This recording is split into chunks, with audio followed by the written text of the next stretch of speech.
முதுகலை ஆசிரியர் தேர்விற்கு தயார் செய்து கொண்டிருக்கும் அனைத்து மாணவர்களுக்கு வணக்கம். இன்றைய தினம் எஜுகேஷன் மெத்தடாலஜில யூனிட் 8ல மேனேஜ்மெண்ட் அண்ட் அட்மினிஸ்ட்ரேஷன் அப்படின்றதுல கொடுக்கப்பட்டிருக்க ஒரு முக்கியமான மேலாண்மை கொள்கைகளை பத்தி தான் நம்ம இங்க பார்க்க போறோம். ஸோ இந்த இடத்துல இந்த யூனிட்ல என்ன கொடுத்துருக்காங்க அப்படின்னா, இப்ப நம்ம ஒரு பணிக்கு போறோம் அப்படின்னா, முதுகலை ஆசிரியர் பணிக்கு போறோம் அப்படின்னா, அங்க வந்து தலைமை ஆசிரியரை பொறுப்பு வைப்போம். அதற்கு பின்னாடி ஏஹெச்எம்மா இருப்போம், ஹெச்எம்மா கன்வர்ஷன் ஆகும். அதுக்கடுத்து அந்த சிஓ அண்ட் டிஓ இந்த மாதிரி ப்ராசஸ் ஆகி போயிட்டே இருப்பாங்க. ஜேடி ஜாயிண்ட் டைரக்டர் அண்ட் அதுக்கடுத்து பார்த்தோம் அப்படின்னா டைரக்டர் அப்படின்னு சொல்லிட்டு அவங்க ப்ரொமோஷன் ஆகி போய்கிட்டே இருப்பாங்க. அப்ப இந்த ப்ரொமோஷன் ஆகி போறாங்க அப்படின்னா ஒரு டீச்சருக்கு வந்து டீச்சிங் அப்படின்றது மட்டும் ஏன்னா கிளாஸ் மேலாண்மை ஒருத்தருக்கு வந்து எந்த அளவுக்கு டீச்சிங் குவாலிட்டி இருக்கோ அப்போ அவர் வந்து என்ன டீச்சிங் குவாலிட்டி இருந்தாலும் அவருடைய வகுப்பறையை முதல்ல அவர் மேலாண்மை செய்யணும். அந்த வகுப்பறையை அவருக்கு கொடுக்கப்பட்டிருக்க பாடத்திட்டத்தை இப்போ உதாரணத்துக்கு வந்து ஒரு பொருளியல் ஆசிரியர் இருக்காரு, இல்ல ஒரு கெமிஸ்ட்ரி ஆசிரியர் இருக்காங்க அப்படின்னா அவங்க வந்து தன்னுடைய பாடத்தை கொடுக்கப்பட்டிருக்க பாடத்திட்டத்தை அந்த 1 இயருக்குள்ள எப்படி வந்து அதை ஸ்பிளிட் பண்ணி எப்படி பிளானிங் பண்ணி அதை எக்ஸிக்யூட் பண்ண போறாங்க அப்படின்றதான் அதனுடைய நிர்வாகம் அப்படின்னு சொல்லுவோம். அப்ப இது வந்து இந்த மேனேஜ்மெண்ட் அண்ட் அட்மினிஸ்ட்ரேஷன் அப்படின்னா ஒரு தலைமை ஆசிரியருக்கு மட்டும்தான் இருக்கும், ஒரு சிஓடிஓக்கு தான் இருக்கும் அப்படின்னு கிடையவே கிடையாது. ஸோ ஆனா வந்து இப்ப அட்மினிஸ்ட்ரேஷன் அப்படின்னா என்ன அர்த்தம்னா, இப்ப நிர்வாகம் அப்படின்னு நம்ம தமிழ்ல சொல்லுவோம்.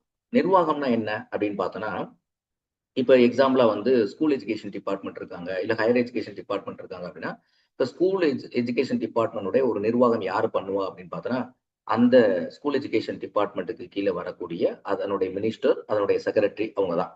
இப்ப என்ன என்ன பாலிசி மேக்கிங் பண்ணாலும் சரி, என்ன கொள்கைகள், என்ன விதமான அவங்களுடைய பிரின்சிபல்ஸ் இருக்கு, அந்த மாதிரி இப்ப வந்து ஸ்கூல் எஜுகேஷன் டிபார்ட்மெண்ட்ல எந்த விதமான எவால்வேஷன் மெத்தட் வைக்கலாம், எப்படி மாணவர்களுக்கு என்ன விதமான திட்டங்களை கொண்டு சேர்க்கலாம் அப்படின்றது எல்லாமே திட்டமிடக்கூடியவங்க. அதை பத்தியான பாலிசிஸ் மேக்கர்ஸ் யார் அப்படின்னு பார்த்தோம் அப்படின்னா, அந்த முதலமைச்சர், அந்த அமைச்சர், ஒரு மாநில அரசா இருந்தா நான் சொல்றேன். ஸோ அவங்க தான் அதை திட்டமிடுவாங்க, வகுப்பாங்க. ஆனா இது எல்லாமே என்னன்னா அட்மினிஸ்ட்ரேஷன்ல வரக்கூடியது. அப்ப அட்மினிஸ்ட்ரேஷன்ல வரக்கூடியவங்களுடைய வேலை என்ன அப்படின்னா 2 ரோல் தான் அட்மினிஸ்ட்ரேஷன்ல. ஒண்ணு வந்து பாலிசிஸ என்ன பாலிசி, என்ன அவங்களுடைய பின்பற்ற போறாங்க அப்படின்ற அவங்களுடைய கொள்கை கோட்பாடுகளை உருவாக்குறது அவங்க தான். பாலிசி மேக்கர் அவங்க தான். இந்த பாலிசி மேக் பண்ணதோட அவங்களுடைய வேலை முடியாது. அந்த அட்மினிஸ்ட்ரேஷனுடைய ஒர்க் என்ன அப்படின்னு பார்த்தோம் அப்படின்னா, திருப்பி அந்த பாலிசி சரியா இம்ப்ளிமெண்ட் பண்றாங்களா அப்படின்றத மேற்பார்வையிடக்கூடிய பணியும், அந்த ஓவர் சீயிங்னு சொல்லுவாங்க. அந்த மேற்பார்வையிடக்கூடிய பணியை யாரு செய்யணும் அப்படின்னு பார்த்தோன்னா, அந்த அட்மினிஸ்ட்ரேட்டர் தான் பண்ணுவாங்க. யார் அப்படின்னா, அந்த பாலிசி மேக்கர்ஸ் இருக்காங்கல்ல அவங்க தான். அப்போ ஒரு நிறுவனத்தை நடத்தக்கூடியவங்க, இப்போ ஒரு மேனேஜ்மெண்ட் ஒரு நிறுவனத்தை நடத்தக்கூடியவங்க யார் நிறுவனத்தை நடத்துறாங்களோ, அவங்க இந்த நிறுவனத்துல ஒர்க்கருக்கு இவ்வளவுதான் சேலரி கொடுப்போம். இந்த கடைநிலை ஊழியர்களுக்கு இவ்வளவு, மேலாண்மை ஒர்க் பண்றவங்களுக்கு இவ்வளவு சேலரி கொடுப்போம். இவங்களுடைய யூனிஃபார்ம் என்ன, இவங்களுடைய ஒர்க்கிங் டைம் என்ன அப்படின்றத வந்து இத்தனை நாள் அவங்களுக்கு விடுமுறை கொடுப்போம். இதெல்லாம் வந்து அவங்களுடைய பாலிசி அவங்க உருவாக்கி வச்சிருப்பாங்க. உருவாக்கி வச்சுட்டு என்ன பண்ணுவாங்க அப்படின்னா, அந்த பர்டிகுலர் போஸ்ட்ல இருக்கக்கூடியவங்க எல்லாருக்குமே வேலை கொடுத்துருவாங்க, வேலை பார்த்துக்கிட்டு இருப்பாங்க. அதை உருவாக்குன பாலிசி இவங்க இம்ப்ளிமெண்ட் பண்றாங்களா, அதுக்கான ப்ரொடக்டிவிட்டி வருதா அப்படின்றத செய்யக்கூடியவங்க யார் அப்படின்னா அட்மினிஸ்ட்ரேட்டர். ஸோ அட்மினிஸ்ட்ரேட்டர் அப்படின்றது ஒரு டிஃபரெண்ட் விங். இந்த அட்மினிஸ்ட்ரேட்டர்ல அவங்க உருவாக்கி இருக்கக்கூடிய பாலிசியை செயல்படுத்துறதுக்காக என்ன பண்ணுவாங்க அப்படின்னா, அவங்கள தான் நம்ம யாருன்னு சொல்றோம், மேனேஜ்மெண்ட் அப்படின்னு சொல்றோம். மேலாண்மை செய்யக்கூடியவங்க அப்படின்னு சொல்றோம். மேலாண்மையில வந்து என்ன அப்படின்னா, என்ன அந்த அட்மினிஸ்ட்ரேஷன் அதாவது அந்த நிறுவனத்தினுடைய குறிக்கோள் என்னவோ அந்த குறிக்கோளை அடைவதற்கு அவங்க வந்து ஒரு காமன் கோல். எக்ஸாம்பிள் பார்த்தோம்னா, இப்போ ஒரு 12th ரிசல்ட் கொண்டு வரணும் அப்படின்னா, இப்போ 12th ஒரு கெமிஸ்ட்ரி ஆசிரியருடைய கோல் என்ன அப்படின்னு நம்ம பார்த்தோம் அப்படின்னா, அவருடைய அந்த 12th அவருடைய சிலபஸ் எல்லாம் கவர் பண்ணி கரெக்டா டெஸ்ட் பேப்பர் வச்சு மாணவர்களை தயார் நிலைக்கு கொண்டு வரணும். ஸோ இதுதான். அப்ப அதான் அதனுடைய கோல். அப்போ ஒரு காமன் கோலை நோக்கி எல்லாரையும் டுவர்ட்ஸ் டைவர்ட் அவங்கள டிரைவ் பண்ணி கொண்டு போகக்கூடியதுதான் மேலாண்மை அப்படின்னு சொல்றோம். அப்ப இந்த மேலாண்மை, அட்மினிஸ்ட்ரேஷன் 2 என்டையர். ஸோ பொதுவாகவே சொல்லுவாங்க ஆர்கனைசேஷன் அண்ட் அட்மினிஸ்ட்ரேஷன் சொல்லுவாங்க. இந்த அட்மினிஸ்ட்ரேஷனை பொறுத்தளவு முதல்ல அது என்ன பாலிசி உருவாக்குனாதான் மேனேஜ்மெண்ட்டே வரும். ஸோ ஃபர்ஸ்ட் அட்மினிஸ்ட்ரேஷன், அப்புறம் தான் மேலாண்மை. ஏன்னா அட்மினிஸ்ட்ரேஷன் உருவாக்கப்பட்ட பாலிசியை எக்ஸிக்யூட் பண்ணக்கூடியவங்க தான் மேனேஜ்மெண்ட்ல வரக்கூடியவங்க.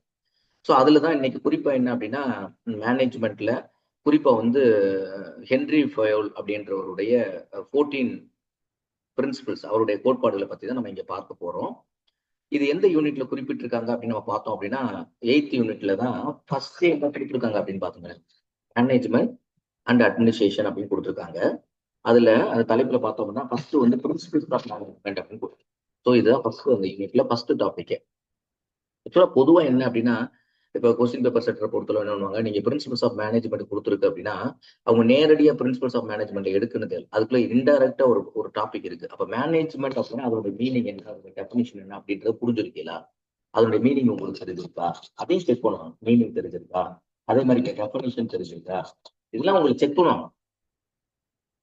அப்ப இது இது வந்து நேரடியா நம்மளுக்கு டாபிக் பிரின்சிபல்ஸ் ஆரம்பிக்கிறதுனால ஸோ பிரின்சிபல்ஸ் ஆஃப் மேனேஜ்மெண்ட் அப்படின்றத நம்ம நினைக்க கூடாது. Okay right. அப்ப பிரின்சிபல்ஸ் ஆஃப் மேனேஜ்மெண்ட் அப்படின்னு நம்ம பார்க்கும்போது இப்போ வந்து இந்த இடம் என்ன அப்படின்னா நம்மளுடைய கல்வி நிலை.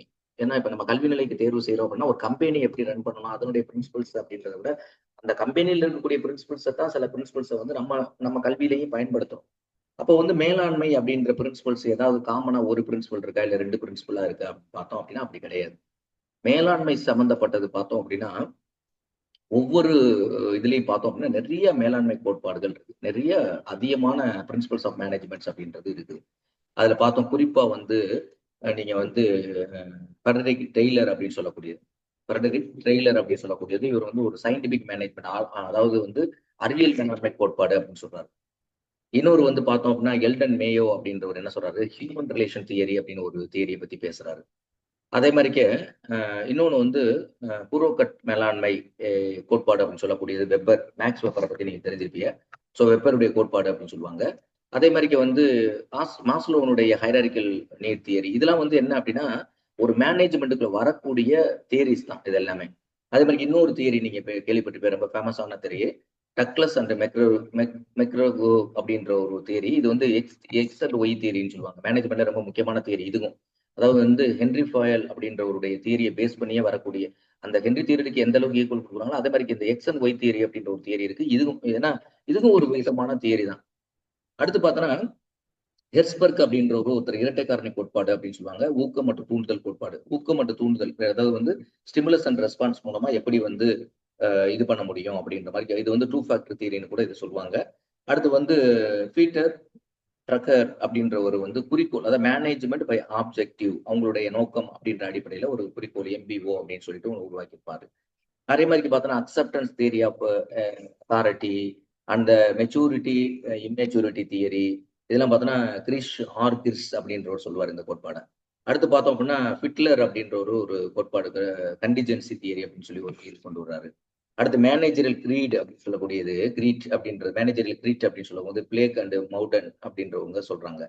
அடுத்து வந்து இதே மாதிரி நிறைய, அதாவது மேனேஜரியல் ரோல், மேனேஜரோட ரோல் என்ன, மேலாண்மை செய்யக்கூடிய அந்த மேலாளருடைய ரோல் என்ன, அவங்களுடைய மெரிட்ஸ் அண்ட் டீம் அந்த மாதிரி அடிப்படையில எல்லாம் சில இருக்கு. அப்புறம் வரும் அப்படின்னு சொல்ல பார்த்தா எக்ஸப்ட் அதாவது வந்து எக்ஸப்டன்சி தியரி கோட்பாடு அப்படின்னு சொல்லக்கூடிய ஒரு தியரி கோட்பாடு உருவாக்கியிருப்பாரு. ஸோ இந்த மாதிரி நிறைய கோட்பாடுகள், லீடர்ஷிப் கோட்பாடு. ஏன்னா லீடர்ஷிப் வந்து ஒரு தலைமை பண்புல மேனேஜரா இருக்கக்கூடியவர் யார் அப்படின்னா அவர் தான் லீடர், மெயின் லீடர். அந்த லீடர் தான் ப்ரோக்ராமை எக்ஸிக்யூட் பண்ண போறாரு. அப்ப அவருடைய குவாலிட்டி என்ன, அப்ப லீடர்ஷிப்னுடைய அந்த குவாலிட்டிஸை பேஸ் பண்ணியும் மேனேஜ்மெண்டல் தியரிஸை வந்து நிறைய உருவாக்கியிருக்காங்க. ஆனா இந்த இடத்துல நம்ம எதை பத்தி படிக்க போறோம் அப்படின்னு பார்த்தா குறிப்பா வந்து ஹென்ரி ஃபாயல் அப்படின்றது இது ஒரு ஃபேமஸ் ஆனது. பொதுவா வந்து நிறைய இடத்துல அதிக பேரால அக்செப்ட் பண்ணக்கூடிய ஒரு காமனான தியரின்னு நம்ம எடுத்துட்டு தான் இதை பத்தி பார்க்க போறோம். அதனால வந்து ஹென்ரி ஃபாயல்ல தான் கொஸ்டின் கேட்கணும் தேவையில்லை. எந்த பெட்டி எக்ஸ்ஒய் தியரியை பேஸ் பண்ணி கூட உங்களுக்கு கொஸ்டின் கேட்கலாம். ஏன்னா நீங்க எப்படியா இருந்தாலும் மேக்சிமம் வந்து மேலாண்மையில பயன்படுத்தக்கூடிய ஒரு 3-4 பிரின்சிபல்ஸை பத்தி படிச்சுட்டு போயிருக்கோம். ஏன்னா எக்ஸ்ஒய் தியரி அப்படின்னா எக்ஸ்னா என்ன, ஒய்னா என்ன அப்படின்ற பேஸ் பண்ணி உங்களுக்கு கொஸ்டின்ஸ் கேட்கலாம். அதனால பர்டிகுலர் பாயிண்ட் ஆஃப் வியூல நீங்க வந்து வெறும் ஹென்ரி ஃபாயல் மட்டும் படிச்சுட்டு போறது அப்படின்றது என்னை பொறுத்தளவு வந்து ஒரு ஐடியல் இல்லை அப்படின்னா ஒரு எஜுகேஷனிஸ்ட் நான் சொல்வேன். என்னுடைய 20 ஆண்டு கால பணி அனுபவத்துல அப்படி படிச்சுட்டு போகும்போது நம்மளுக்கு வந்து அங்க வந்து ஒரு டிராபேக் இருக்கிறதுக்கான வாய்ப்பு இருக்கு. ஆனா ஹென்ரி ஃபாயல் அப்படின்ற ஒரு ஃபேமஸ் ஆனவர் அப்படின்றத நம்ம எந்த இதுவும் மறுக்க முடியாது. அதனால அதை நம்ம படிச்சுட்டு போறதுனால இது கிடையாது. ஆனா பட் கூடுதலாக அடிஷனலாக ஒரு 2-3 பிரின்சிபல்ஸ் கோட்பாடுகளை பத்தி, கல்வி தொடர்புடைய கோட்பாடுகளை பத்தி நீங்க படிச்சுட்டு போங்க எக்ஸாம்பிளா. ஓகே.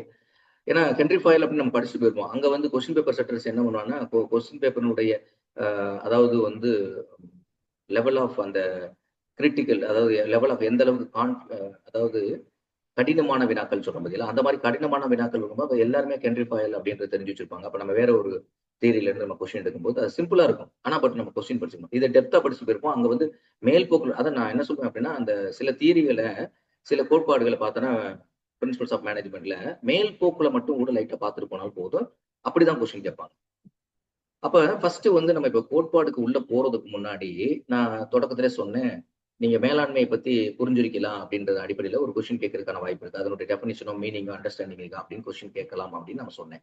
சோ அந்த அடிப்படையில இருக்கும்போது, நான் மேலாண்மைக்கு நிர்வாகத்துக்கு என்ன டிஃபரெண்ட் அப்படின்னு நம்ம சொல்லிட்டேன். மெயினா வந்து நான் இது வந்து இந்த தியரிய பொறுத்தளவு இங்க தமிழ்ல தான் அதிகமா ஃபோக்கஸ் பண்ணி குடுத்துருக்கேன். ஏன்னா தமிழ்ல சப்ஜெக்ட் எழுதக்கூடியவங்க அதிகமா எழுதுறாங்க.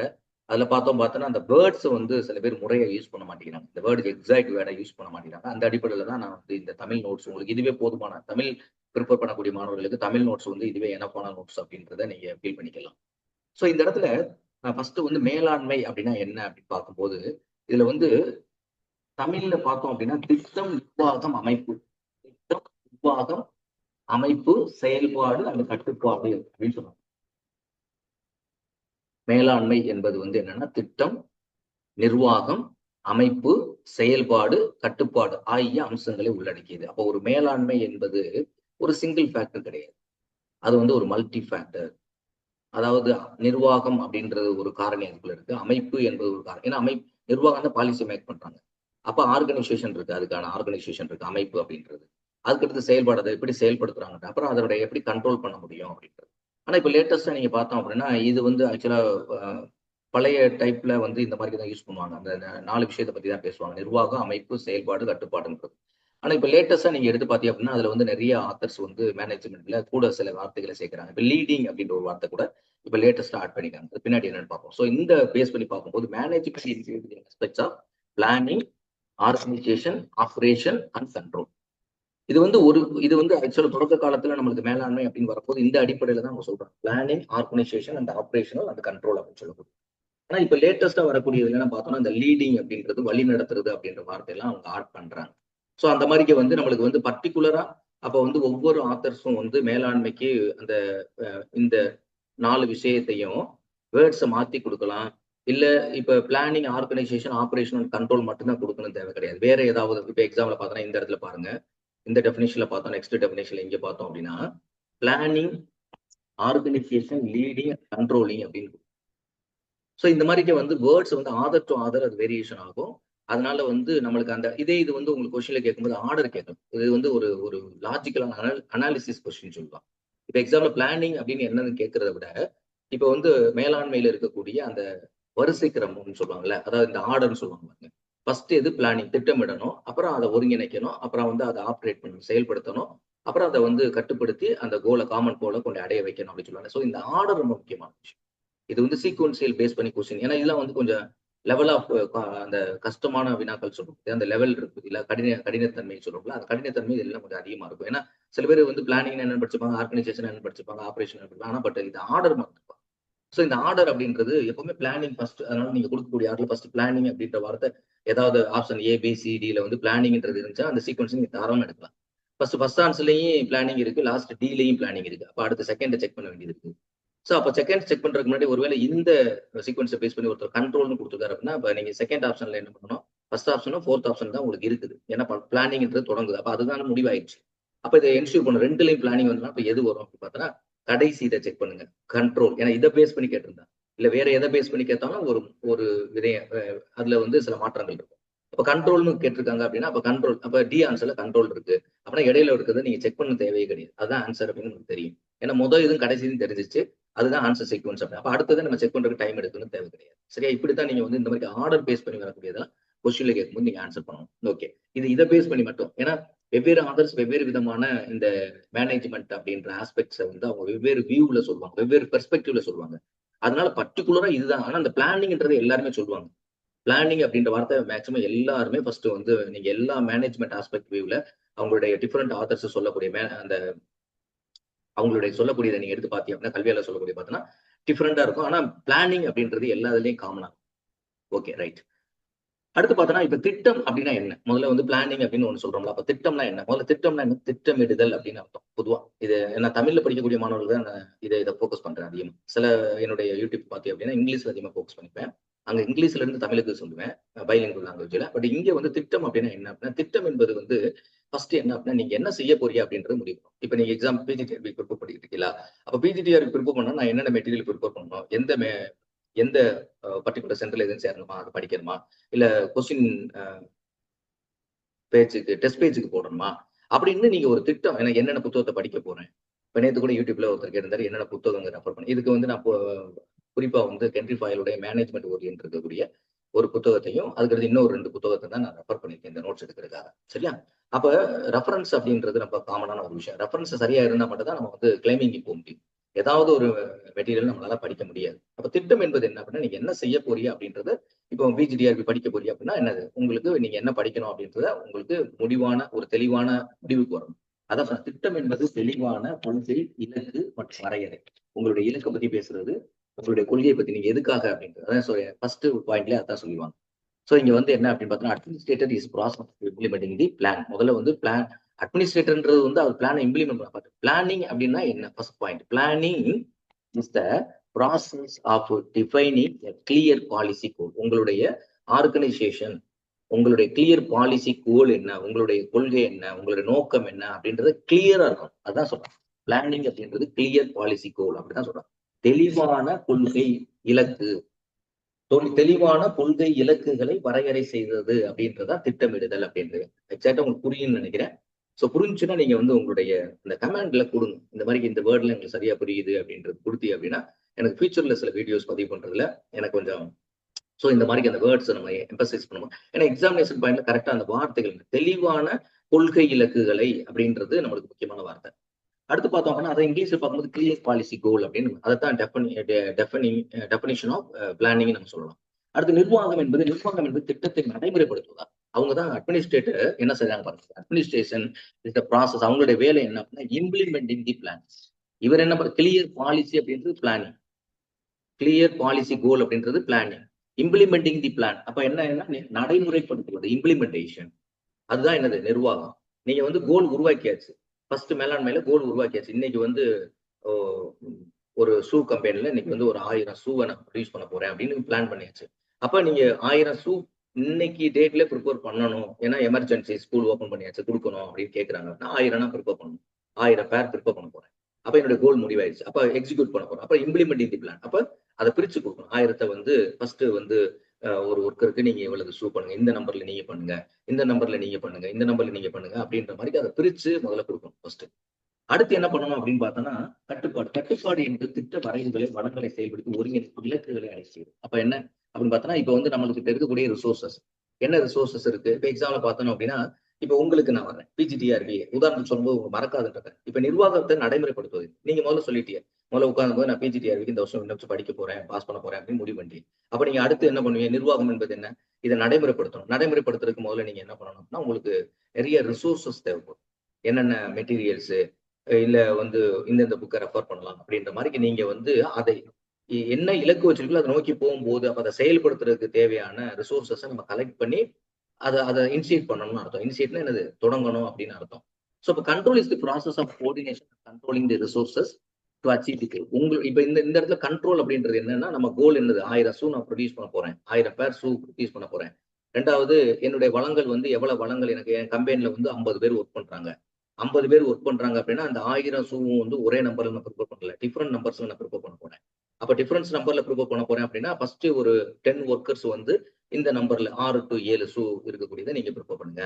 அடுத்த ஒருத்தவங்களுக்கு நான் அப்ப இது என்ன பண்றேன் அப்படின்னா என்னுடைய என்ன பண்ணணும்னு நான் நினைக்கக்கூடிய விஷயங்களை என்னுடைய ரிசோர்ஸோட என்னுடைய கோலையும் இணைச்சு ஒருங்கிணைச்சு அந்த இலக்கை அடையணும் அப்படின்றது. இதுதான் கட்டுப்பாடு, கண்ட்ரோலிங் அப்படின்னு சொல்லுவாங்க.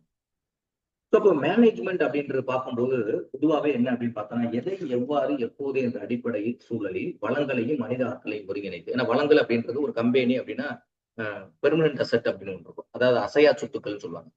அசையா சொத்துக்கள் வந்து இப்போ வந்து ஒரு பெரிய ஒரு பிரிண்டர் கம்பெனி வைக்க போறியா அப்படின்னா ஒரு பிரிண்டிங் மிஷின் வைக்க போறிய கம்பெனி வைக்க போறியா அப்படின்னா அந்த பிரிண்டிங்க்கு தேவையான எல்லா மிஷின்ஸ் வந்து இருக்கும் அதுல. அது வந்து வளம். அதுக்கான பில்டிங் இருக்கும். அப்புறம் அதுக்கான வேலை பார்க்கக்கூடிய ஒர்க்கர்ஸ் இருப்பாங்க. இவங்கெல்லாம் வந்து ரிசோர்சஸ். யாரு அங்க வேலை பார்க்கக்கூடியவங்க resources, machineries resources, infrastructures resources, எல்லாமே ரிசோர்சஸ் தான். ஆனா அந்த ரிசோர்ஸ் அதாவது அந்த மனிதனுடைய ஆற்றல் இருக்கு பார்த்தீங்களா, அங்க இருக்கக்கூடிய ஒன் ஆஃப் தி ரிசோர்ஸ் தான் ஹியூமன். அவங்க அந்த ஒர்க்கை பண்ணக்கூடியவங்க. அவங்களுடைய ஆற்றலையும் நம்மள இருக்கக்கூடிய வளங்களையும் எந்த அளவுக்கு எஃபெக்டிவா நம்ம வந்து ஒருங்கிணைக்கிறோமோ, சரியா ஒருங்கிணைச்சு கொண்டு போனோம் அப்படின்னா ப்ரொடக்டிவிட்டி அதிகம். அங்க வந்து ப்ரொடக்டிவிட்டி ரொம்ப அதிகமா இருக்கும் அப்படின்னு அர்த்தம். இப்ப நீங்க இருக்கக்கூடிய மெட்டீரியல்ஸ் எல்லாம் சரியா ஒருங்கிணைச்சு ஒழுங்கா படிச்சு போனீங்க அப்படின்னா உங்களுடைய எக்ஸாமினேஷன்ல உங்களால என்ன பண்ண முடியும், எஃபெக்டிவா ஆன்சர் பண்ண முடியும். அதுதான் வந்து இங்க வந்து மேனேஜ்மெண்ட் அப்படின்னு சொல்றோம். So management is the process of coordinating the resources and human. ரெண்டு விஷயம். ஒன்னு ரிசோர்சஸ், இன்னும் வந்து ரிசோர்சஸ் அப்படின்னா machineries. Human being one of the resource தான். பட் அவங்களுடைய ஆற்றல் இருக்குதுங்களா, அவங்களுடைய அந்த அந்த ஆற்றல்கள் எனர்ஜியை வந்து நீங்க ப்ராப்பரா கோஆர்டினேட் பண்ணக்கூடிய available in environment on the basis of what, how and when to accomplish the objectives. அவங்களை எப்ப எந்த இடத்துல எப்படி யூஸ் பண்ணணும் அப்படின்றது உங்களுக்கு தெரிஞ்சிருக்கணும். உங்களுடைய ஆப்ஜெக்டிவை செயல்படுத்து. இதனால் இவன் முடிக்கும் என்று ஆய்த்து அதனால் அவன் கண் விடல் என்று சொல்லுவாங்க. அப்போ ஒரு மேலாண்மை செய்யக்கூடியவங்களுக்கு வள்ளுவன் வாக்குப்படி பார்த்தோன்னா யார்கிட்ட எந்த செயலை கொடுத்தா அவர் செய்வாரு அப்படின்றத அவர்கிட்ட தான் நான் கொடுப்பேன். ஒருத்தர் அமைதியா இருந்து செய்யக்கூடியவர்கிட்ட வந்து வெளியில போய் அவுட்டோர் ஆக்டிவிட்டிஸ் கொடுக்கக்கூடாது. அவருக்கு வந்து உட்கார்ந்து அமர்ந்து ஒரு ஃபீஸ் கலெக்ஷன் இருக்கு, இந்த மாதிரி ஒரு ஒர்க் இருக்கு அப்படின்னா ஆஃபீஸ் ஒர்க்கை கொடுக்கலாம். இதே இது நல்லா ஆக்டிவா இருக்கக்கூடியவர் அவர் போய் வெளியில போய் அதை பண்ணிட்டு வாங்க இதை பண்ணிட்டு வாங்கன்னா அவர் அனுப்பலாம். ஸோ அந்த மாதிரி தான் நம்ம எடுக்கணும். ஸோ இது வந்து என்ன அப்படின்னு பார்த்தீங்கன்னா மேலாண்மை அப்படின்றத பத்தியான ஒரு ஜென்ரலான அண்டர்ஸ்டாண்டிங். ஸோ இப்போ டிஃப்ரெண்டா வந்து நான் சொன்னேன் ஒவ்வொரு பெர்ஸ்பெக்டிவும் மேலாண்மையை பத்தி கருத்து சொல்லக்கூடிய பார்த்தோம் அப்படின்னா அவங்களுடைய பெர்ஸ்பெக்டிவ் மாறும். அவங்களோட பெர்ஸ்பெக்டிவ்ல பார்த்தோம் அப்படின்னு பார்த்தோன்னா ஒவ்வொரு மாதிரிக்கே மாத்துறாங்க. ஸோ அதனால இதுதான் வரும் அப்படின்னு சொல்ல முடியாது. ஆனால் பிளானிங் அப்படின்றது காமன் சொல்லிட்டேன். ஃபர்ஸ்ட் வந்து பிளானிங் அப்படின்றது ஃபர்ஸ்ட் காமனான ஒரு விஷயம்.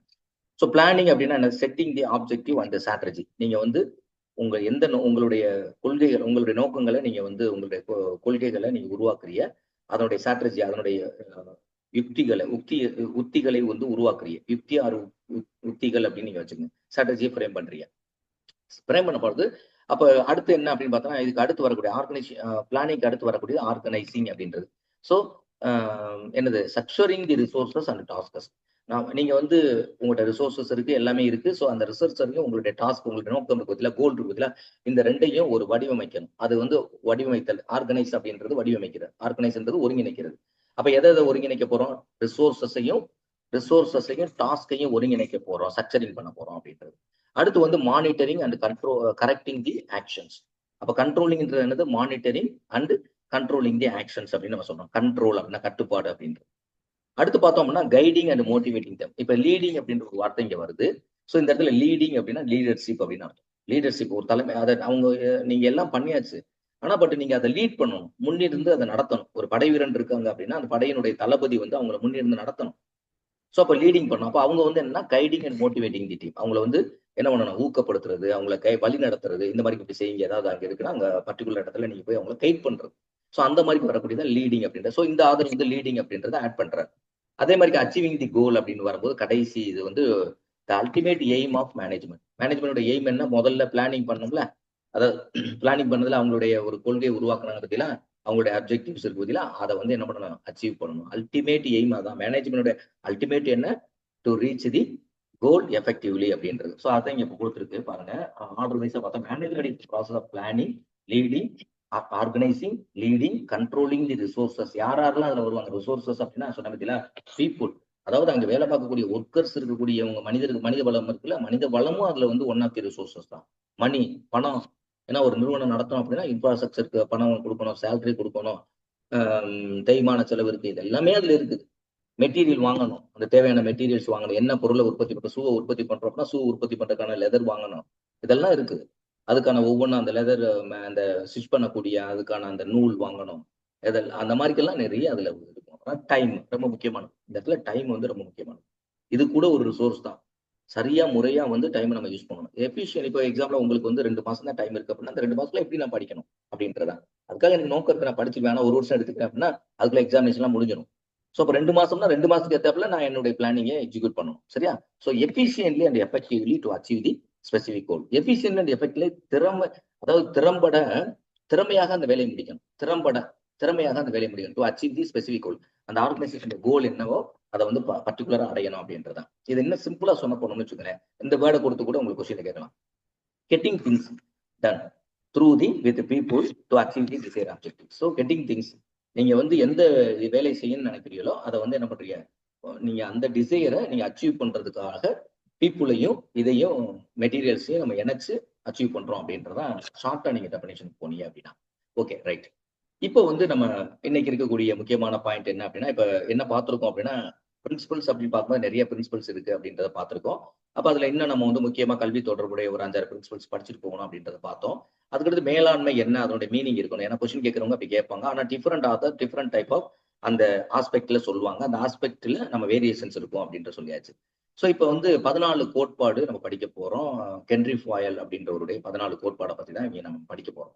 ஸோ இந்த கோட்பாடு ஏன் இந்த கோட்பாடு இந்த கோட்பாடுனால ஒரு மேலாண்மையில அதாவது ஒரு நிர்வாகத்துல இது வந்து எந்த அளவுக்கு எஃபெக்டிவா ஒர்க் ஆக போகுது அப்படின்றத இவர் சொல்றாரு. என்ன சொல்றாரு அப்படின்னு பார்த்தோம்னா, இப்ப தமிழ்ல நீங்க பாருங்க ஃபர்ஸ்ட்.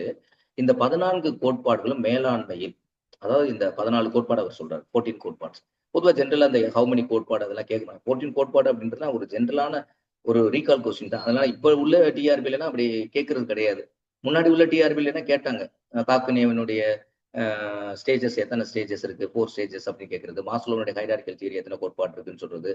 அதே மாதிரி வந்து இந்த மாதிரி கொஸ்டின்ஸ்ல கேட்டிருக்காங்க படிநிலைகளை பத்திலாம்.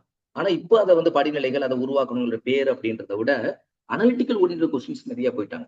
இப்ப வந்து எக்ஸாம்பிளா 2 ஃபேக்டர் தியரியை சொன்னவர் யாரு? ஸ்பியர்மேன். மல்டி ஃபேக்டர் தியரி சொன்னவர் யாரு?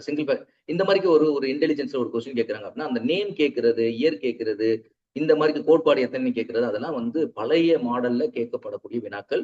ஆனா இப்ப இருக்கக்கூடிய வினாக்கள் இப்படி இருக்குமா அப்படின்னா ஏதாவது 1 or 2 வினா இருக்கலாமே தவிர ஆனா எல்லா பகுதியிலும் இப்படி இருக்காது. லாஜிக்கலா படிங்க. அதுதான் முக்கியம். இப்ப இது என்ன அப்படின்னு பாருங்க. 16 கோட்பாடை தாண்டி உள்ள என்ன இருக்கு? ஒரு மேலாண்மையில வந்து ஒருங்கிணைப்பு நம்ம ஏற்கனவே சொல்லியிருக்கோம். ஒருங்கிணைவு அப்படின்னா கோஆர்டினேஷன் அப்படின்னு தெரியும். அதை ஒழுங்கு. ஒழுங்குன்னா ஒரு முறைப்படி இருக்கணும். இந்த ஒழுக்கம் வேற, ஒழுங்கு வேற.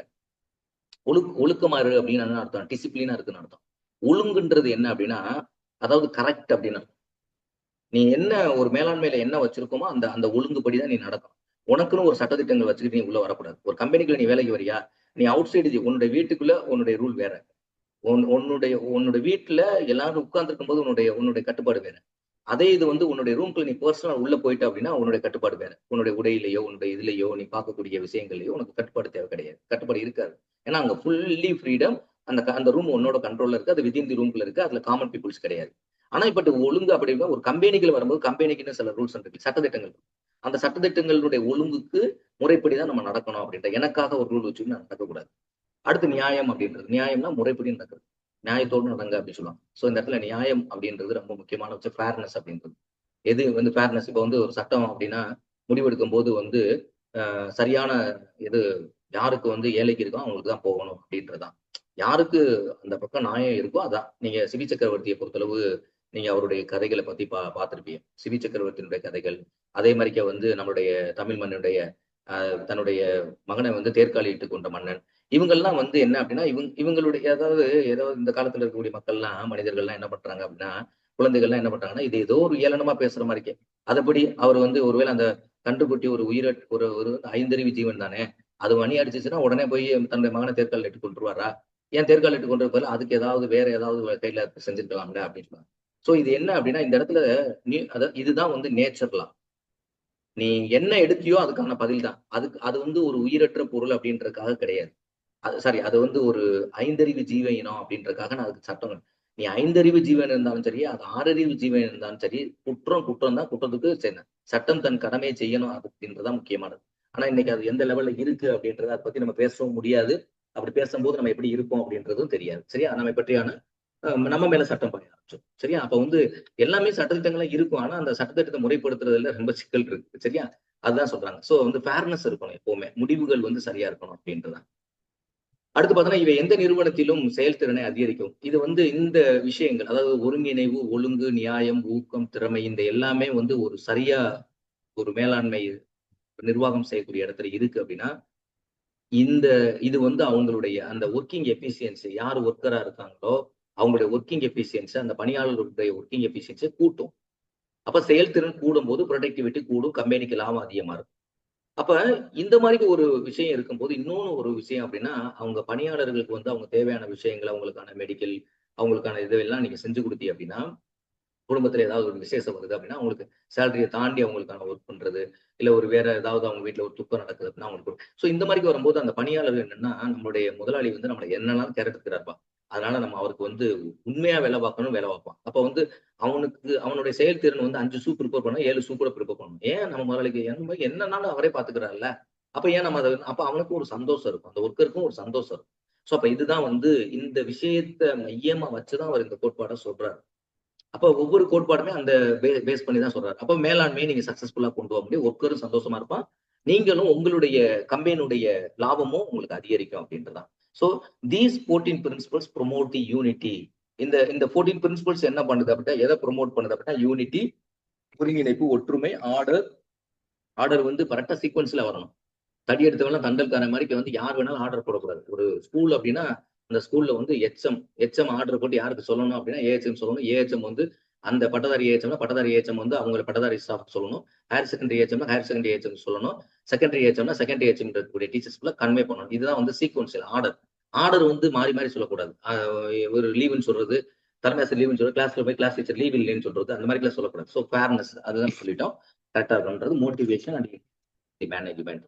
அப்படி வரும்போது they are guide to increase the efficiency and keeping the employees happy in any organisation. எந்த ஆர்கனைசேஷன் அவங்க சந்தோஷமா இருப்பாங்க அப்படின்றதான். ஸோ இந்த கான்செப்ட் பேஸ் பண்ணி தான் அவர் 14 கோட்பாடா சொல்றாரு. சரி, ஓகே சார், 14 கோட்பாடுல நம்மளுக்கு என்ன கொஸ்டின் கேட்பாங்க அப்படின்னு சொன்னோம்னா, அந்த 14 கோட்பாடையும் அந்த கோட்பாடுடைய கீ வேர்ட்ஸ் நம்ம தெரிஞ்சு. ஸோ 14 கோட்பாடையும் ஃபர்ஸ்ட் வந்து அதனுடைய கீ வேர்டு, இந்த 14 கோட்பாடுலையும் என்ன கருத்தை அவர் சொல்ல வர்றாரு அப்படின்றத அந்த கீ வேர்ட்ஸ் முதல்ல தெரிஞ்சுக்கணும். ஃபர்ஸ்ட் படிக்கும்போது இதான் மெத்தட் ஆஃப் லேர்னிங். எடுத்த உடனே முதல்ல மேனேஜ்மெண்ட் என்னன்னே தெரியாம மேனேஜ்மெண்ட் என்ன அந்த பொருள் புரிஞ்சாதான் நம்மளுக்கு என்ன பண்ணுவோம், அந்த அதுல இருக்கக்கூடிய அந்த பிரின்சிபல்ஸை போய் படிக்க முடியும். நான் வெறும் டைரக்டா பிரின்சிபல்ஸை போய் படிக்கிறேன், மேலாண்மைன்னு எனக்கு என்னன்னு தெரியாது அப்படின்னா நான் பிரின்சிபல்ஸை போய் படிச்சு என்ன பலன் இருக்கு? எனக்கு எந்த பலன் கிடையாது. 5வது பாடம் படிக்காம நான் 6வது பாடத்துக்கு போக முடியாது. சரியா? அப்போ ஒவ்வொரு சீக்வன்ஸாக ஒரு பாடம் படிச்சுட்டு வரும்போது அதனுடைய தொடர்ச்சி அடுத்த பாடத்துல இருக்கும். அப்படிதான் படிச்சுட்டு வரும். ஸோ இதான் வந்து ஜென்ரலான ஒரு விஷயம். அப்போ முதல்ல கீவேர்ட்ஸ் தெரிஞ்சுக்கங்க.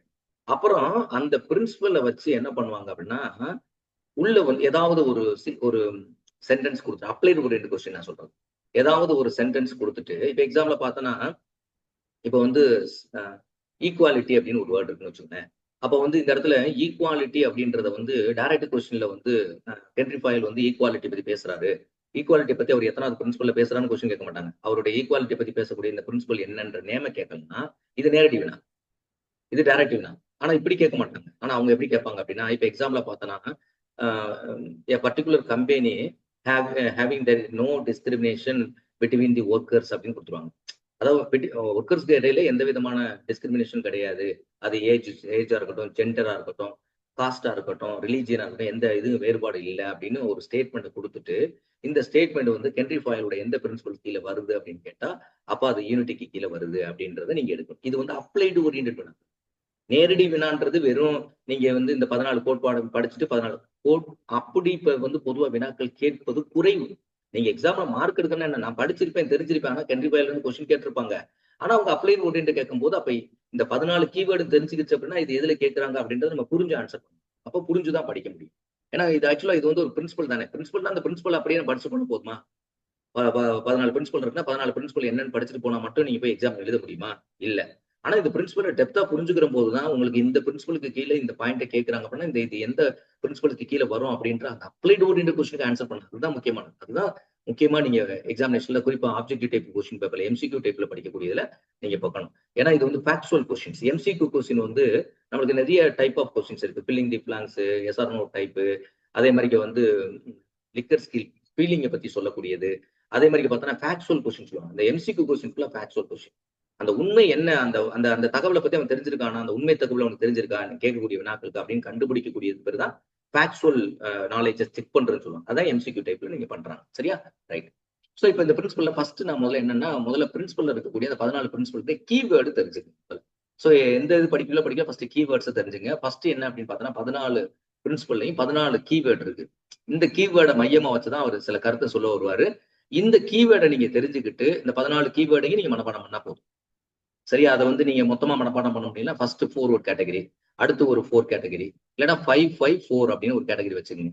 5 ஒரு கேட்டகரியில ஃபர்ஸ்ட் லெட்டர்ஸ் ஃபுல்லா இணைச்சு வச்சுக்கோங்க. இப்ப வந்து இப்ப இந்த இடத்துல டிவிஷன் ஆஃப் ஒர்க் அப்படின்னு வச்சுக்கலேன். அப்ப டிவிஷன் ஆஃப் ஒர்க் டின்ற வார்த்தை நம்ம தேவையில்லை. ஒர்க் அப்படின்ற வார்த்தை மட்டும் வச்சுக்கலாம். ஒண்ணுக்கு மட்டும் சொல்றேன்.